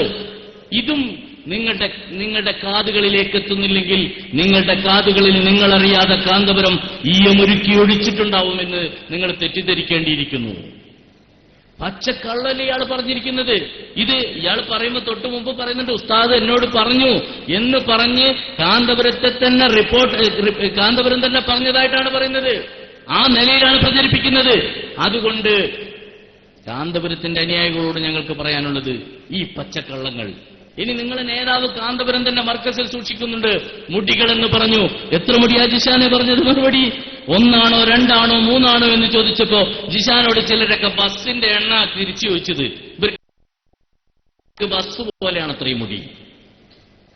അതിനേക്കാൾ നല്ലത് ബാർബർ ഷോപ്പ് ആക്കിക്കൂടായിരുന്നു. എന്നാ കറക്റ്റ് സാധനാവൂലേ? ഞാൻ ചോദിക്കുന്നു, എത്ര മുടി മർക്കസിലേക്ക് ബോംബെയിൽ നിന്ന് ലഭിച്ചു എന്ന് ചോദിച്ചാൽ ഇവർ സാധാരണ പറയുന്ന മറുപടി 3 മുടി ലഭിച്ചു എന്നാണ്. എന്നാൽ ബഹുമാനപ്പെട്ട ആഖിറുസ്സമാൻ കാന്തപുരം AP അബൂബക്കർ മുസ്ലിയാർ പറയട്ടെ, അത് കേട്ടോളൂ നിങ്ങൾ. ഒരു സമയം ചോദിക്കാം, അതെന്താണെന്നറിയോ? ഇത് നമ്മളിപ്പെടുന്നത് എന്താ ഈ സദസ്സിന്റെ പേര് പറഞ്ഞത് നേരത്തെ? ദർശനല്ലേ പറഞ്ഞു അല്ലേ? ദർശാണല്ലോ. അതുകൊണ്ട് മാത്രം ഇപ്പോൾ ഇവിടെ വളരെ ശക്തമായിട്ട് തർക്കം നടക്കുന്ന, ചർച്ച നടക്കുന്ന ഷഅർ മുബാറക്കിന്റെ സനദ്, ഇത് ഉറുദുവിലാണ് ആദ്യത്തത്. ഞാൻ വായിക്കാം. സനദ് മുഴ മുബാറക് ഫാരിസിയിലാണ് മുഴ എന്ന് പറയാം. हमारे यहाँ दोराजी शरीफ में हुजूर सरकार मदीना सल्लल्लाहु अलैहि वसल्लम के नए मुबारक कदीम बुजुर्गों के मौसूल होते हुए जनाब इकबाल वली मोहम्मद जालियांवाला उर्फ दोराजी वाला के पास निहायत अदब और इहतराम से महफूज आए. റസൂലുള്ളാഹി സ്വല്ലല്ലാഹു അലൈഹി വസല്ലം തങ്ങളുടെ ശ്രദ്ധാക്കപ്പെട്ട മുടി അത് മുൻഗാമികളായ മുസ്ലിങ്ങളുടെ നേതാക്കളുടെ വഴിക്ക് ഇവിടെ ഇഖ്ബാൽ വലിയ ഇഖ്ബാൽ എന്റെ അടുക്കൽ സൂക്ഷിച്ചു വെച്ചിരിക്കുന്നു. उन्होंने इसे मोए मुबारक की एक ही शाखे मुबारक आपके शोहरत की एक ही मरकजी इदारा मरकज सकाफत ഉറുദു തന്നെ കേട്ടോളൂ. നിങ്ങൾക്ക് ഏകദേശത്ത് കേട്ടാ തിരിയല്ലോ. നിങ്ങൾ ചോറ് ബസാറും ബോംബെയൊക്കെ കണ്ടവരായിരിക്കുമല്ലോ കാസർകോട്ടുകാര്. അപ്പൊ ഒന്നുകൂടി കേട്ടു. वाला के पास निहायत अदब और इहतराम से महफूज आए. റസൂലുള്ളാഹി സ്വല്ലല്ലാഹു അലൈഹി വസല്ലം തങ്ങളുടെ ശ്രദ്ധാക്കപ്പെട്ട മുടി അത് മുൻഗാമികളായ മുസ്ലിങ്ങളുടെ നേതാക്കളുടെ വഴിക്ക് ഇവിടെ ഇഖ്ബാൽ വലിയ ഇഖ്ബാൽ എന്റെ അടുക്കൽ സൂക്ഷിച്ചു വെച്ചിരിക്കുന്നു. उन्होंने इसे मोए मुबारक की एक ही शाखे मुबारक आपके शोहरत की एक ही मरकजी ഷാഖെ മുബാറക്. പറഞ്ഞിട്ടെ അർത്ഥം മൂപ്പരനെ പറയട്ടെ, ഞാൻ അർത്ഥം തെറ്റിച്ചെന്ന് പറയണ്ട. मरकजी इदारा मरकज सकाफत सुन्नत इस्लामिया कारंदूर जिला कारिकल केरला के जनाब हजरत अल्लामा शेख अबू बकर अहमद साहिब को मोहम्मद आरिफ बरकाती के जरिए से दस्तार हुआ. അതിന്റെ ഒരു ശാഖ ആരിഫ് ബർക്കാത്തിയുടെ കയ്യിലിതാ. അതിന്റെ ഒരു ശാഖ സനദിലുള്ള വാക്കാണിത്. നോക്കി വായിച്ചതാണ്. കാന്തപുരായതുകൊണ്ട് തെറ്റെന്തായാലും മൂപ്പരേന് സംഭവിക്കൂല. മൂപ്പരേന് സംഭവിക്കുന്നൊക്കെ തെറ്റായിരിക്കുന്നു മാത്രം. ഒരു ശാഖ മർക്കസിന് നൽകിയെന്നാണ് ഇവരുടെ സനദില് ഇയാൾ വായിച്ചത്. ഒരു ശാഖ എന്ന് പറഞ്ഞാൽ 3 എണ്ണാവോ? ഇതെന്താ ത്രിയേകത്വ? ഒരു ശാഖ എന്നാ പറയുന്നത്. ഇവര് പറയുന്നത് മർക്കസിലേക്ക് 3 മുടി ജാലിയവാല കൊടുത്തിട്ടുണ്ട് എന്നാണ്. കൊടുത്ത ആള് എഴുതിയ കത്തിലുള്ളത് ഇവരുണ്ടാക്കിയ കത്താണിത്. ഇവരുണ്ടാക്കിയതാണ്. കക്കുമ്പോ നേലാനും പഠിച്ചൂടെ കാന്തപുരസ്താദെ? എഴുതിയപ്പോ ഒരു ശാഖ എഴുതി, 3 മുടി കൊടുത്തിട്ട് അതിന് ഒരു ശാഖ എഴുതി. ആ കളവിന്റെ ആഴം നോക്കൂ. അപ്പൊ കൊടുത്ത മുടി തന്നെ അവിടെ നിന്നല്ല കിട്ടിയത് എന്ന് വരാൻ സാധ്യതയിൽ ചിലപ്പോ ഉണ്ടാവാം. എന്നാൽ അവിടെ നിന്ന് നേരിട്ട് കൊടുത്തിട്ടില്ല എന്ന് ജാലിയവാല പറഞ്ഞത് വെച്ച് ഇൻഷാ അല്ലാഹ് പിന്നീട് ഞാൻ തെളിയിക്കും. അപ്പൊ അതും പോവുമ്പോ ജാലിയവാലയും കൈവിടും. ആ കോലത്തിലാണ്. ജാലിയവാലയ്ക്ക് തന്നെ ഇവരെ കുറിച്ചുള്ള അഭിപ്രായം എന്താണ്? ചതിയിൽ വഞ്ചന നടത്തിയവരായിട്ടാണ് ഇവരെ കുറിച്ചുള്ള അഭിപ്രായമുള്ളത്. ആ നിലയിലേക്ക് ഇവർ പോയിട്ടുണ്ട്. ഒരു ശാഖയാണെന്ന് ഈ സനദിൽ എഴുതി, എന്നിട്ട് പറയുന്നു ഞങ്ങൾക്ക് 3 എണ്ണം കിട്ടിയിട്ടുണ്ട്. ഒരു ശാഖ എങ്ങനെ 3 എണ്ണാവോ? ഇതിങ്ങനെ പറഞ്ഞപ്പോ നേരത്തെ പറഞ്ഞ അതേ വിഡ്ഢിത്തം പറയുന്ന ആള് പറഞ്ഞു ഒരു ശാഖയിൽ നിന്ന് മറ്റൊരു ശാഖയിലേക്ക് കൊടുത്തതിനുകൊണ്ടാണ് ഏകീ ശാഖ എന്ന് പറഞ്ഞത്. അയാൾ അങ്ങനെ തന്നെ പറയാറുള്ളൂ. ഞങ്ങൾക്കൊക്കെ അറിയുന്ന ഒരാളാണ്. അതുകൊണ്ട് ജിഷാനും ARCKPക്കൊക്കെ ചിരി വരും അത് കാണുമ്പോൾ കേൾക്കുമ്പോ. ഇതാണ് ഇവരുടെ അവസ്ഥ. ഇവരുടെ അവസ്ഥ അതാണെന്ന് മാത്രമല്ല, ഇവരുടെ പ്രസ്ഥാനത്തെ പിരിഞ്ഞു പോരുന്നു ഓരോ മനുഷ്യരും അവരുടെ പ്രസ്ഥാനത്തിൽ നിന്ന്. ആ നിലയിലേക്ക് അവരുടെ സംഘടന അധപ്പതിച്ചിരിക്കുന്നു. അതിൽ നിൽക്കാൻ കഴിയില്ലെന്ന് ജനങ്ങൾക്ക് ബോധ്യപ്പെട്ടിരിക്കുന്നു. അത് ബോധ്യപ്പെട്ടിട്ടായിരിക്കാം ഒരുപക്ഷെ ഇത് കാന്തപുരം വിഭാഗത്തിന്റെ പാഠപുസ്തകം. എനിക്കെപ്പോഴും വരുമ്പോൾ ഇടയ്ക്കിടെ ഒരു പാഠപുസ്തകം കിട്ടും. ഇതൊരു പാഠപുസ്തകം. 3ാം ക്ലാസ്സിലെ കുട്ടികൾക്ക് പഠിപ്പിച്ചു കൊടുക്കുന്ന ദുറൂസുൽ ഇസ്ലാം എന്ന പേരിൽ ഉള്ള ഒരു പാഠപുസ്തകമാണ്.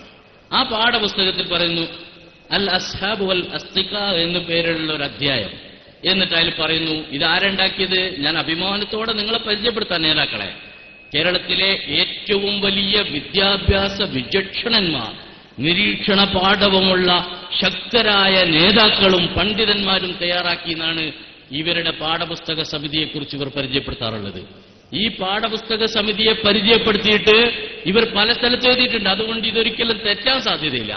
കേട്ടോളൂ നിങ്ങൾ. അൽ അസ്ഹാബ് അൽ അസ്തിഖാവിൽ പറയാണ് കള്ളന്റെ കൂടെ നടന്നാൽ നിന്നെയും കള്ളനെന്ന് കാണുന്നവർ തെറ്റിദ്ധരിക്കും. ശരിയല്ലേ? ഞങ്ങൾ അങ്ങനെ തെറ്റിദ്ധരിച്ചിട്ടല്ലേ രാജിവെച്ച് പോകുന്നത് അവിടുന്ന്? ഇവരുടെ പാഠപുസ്തകമാണ്. അവനെ പോലീസ് പിടിച്ചാൽ കൂടെ നിന്നെയും പിടിക്കും, 100നെ പിടിച്ചാൽ ചിലപ്പോൾ നിങ്ങളെയും പിടിച്ചേക്കാം. അടക്കാനുള്ള വഴികൾ വേഗം നോക്കണം. നല്ല കുട്ടിയുടെ കൂടെ നടന്നാൽ കാണുന്നവർ നിന്നെയും നല്ലവനായി ഗണിക്കും. നല്ല കുട്ടി എന്ന് പറഞ്ഞാൽ കുട്ടികളോട് പറയുമ്പോഴാണ്. നല്ല ആളുകളുടെ കൂടെ നടന്നാൽ നിന്നെയും നല്ല ആളായി കാണുന്നവർ ഗണിക്കും. അഥവാ കള്ളന്റെ കൂട്ടത്തിൽ നിന്ന് രാജിവെച്ച് പുറത്തു വന്നിട്ട് ശംസുൽ ഉലമ നേതൃത്വം നൽകിയ പ്രസ്ഥാനത്തിൽ വന്ന് പ്രവർത്തിച്ചാൽ നിങ്ങളെയും നല്ലതാണെന്ന് ഗണിക്കുന്ന അവസ്ഥയുണ്ടാകും. അവനെ ആദരിക്കുമ്പോൾ നിന്നെയും ആദരിക്കും. ജനങ്ങൾ സ്നേഹിക്കും, ബഹുമാനിക്കുകയൊക്കെ ചെയ്യും. അതോടെ നല്ലവനായി മാറുന്നതോടെ. അതുപോലെ തോട്ടിലെ അഴുക്ക് വെള്ളം നദിയിലെ തെളിനീരിലെത്തിയാൽ തെളിച്ചം വരും. ഞങ്ങളെപ്പോലെയുള്ളവർ തോട്ടിലായിരുന്ന കാലത്ത് നിന്ന് ഞങ്ങൾ തെളിനീരിലേക്ക് കടന്നു വന്നപ്പോ ഞങ്ങൾക്ക് തോന്നുന്നുണ്ട് ജീവിതത്തിൽ മാറ്റങ്ങൾ വരാൻ തുടങ്ങിയിട്ടുണ്ട്, ഉഹ്റവിയായ നേട്ടങ്ങൾ ജീവിതത്തിൽ വരാൻ തുടങ്ങിയിട്ടുണ്ട് എന്ന് ഞങ്ങൾക്ക് ബോധ്യപ്പെടുകയാണ്. നദിയിലെ ശുദ്ധജലം കടലിലെത്തിയാൽ അത് ഉപ്പുജലമാകും. ഇവിടെ നിന്നാരെങ്കിലും പോകണമെന്ന് തോന്നിയാൽ അവർക്ക് ഉപ്പുവെള്ളത്തിലേക്ക് പോയിപ്പെടാൻ സാധിക്കുകയുള്ളൂ എന്നാ പറയുന്നത്. അത് അങ്ങനെ പറഞ്ഞിട്ട് ഇത്തരക്കാരെയാണ് ചങ്ങാതിമാരാക്കേണ്ടത് എന്നാണ് ഇവരുടെ പാഠപുസ്തകം പറഞ്ഞത്. എന്നാൽ ഞാൻ പറയട്ടെ, ഇവരുടെ കൂട്ടത്തിൽ ഒരുപാട് സാധുക്കളായ പ്രവർത്തകർ കൂടിയിട്ടുണ്ട്. കേരളത്തിലെ പല ഭാഗത്തും ഇവരുടെ കൂടെ വരുന്നവർക്ക് ഈ പണ്ഡിതനെന്ന് പറഞ്ഞു വരുന്ന ഈ നേതാക്കളെന്ന് പറഞ്ഞു വരുന്നവർ വരുമ്പോ ഖിദ്മത്ത് ചെയ്യാൻ വേണ്ടി മാത്രം സേവകന്മാരായി പോയ പലരുമുണ്ട്. അവർ ഈ രംഗത്ത് ഇവരോടൊപ്പം നിന്ന് ഇവരുടെ നേതാക്കളോടൊപ്പം നിന്ന് പ്രവർത്തിക്കുന്ന പലരുമുണ്ടായിട്ടുണ്ട്. അവർക്കൊക്കെ വേദനയുണ്ട് പലപ്പോഴും ഇതൊക്കെ കണ്ടപ്പോ. അവർക്ക് ബോധ്യപ്പെട്ടു. ആ ബോധ്യങ്ങളുടെ അടിസ്ഥാനത്തിൽ അവർ ഒരുപാട് കാലം മുമ്പ് തന്നെ, കുറച്ചു കാലം മുമ്പ് തന്നെ ബോധ്യപ്പെട്ടിട്ടും മാറി നിന്ന ചില ആളുകളുണ്ടായിരുന്നു. അവരിന്ന് സമസ്തയുടെ ഔദ്യോഗിക പ്രവർത്തകരായി നമ്മോടൊപ്പം ചേരുകയാണ്. ഈ പാഠപുസ്തകം കണ്ടിട്ട് സിദ്ദീഖ് ജലാലി കയറി വന്നോളൂ ഇങ്ങോട്ട്. സമസ്തയുടെ പാതയിലേക്ക് ഔദ്യോഗികമായി നിങ്ങൾക്ക് കടന്നു വരാം.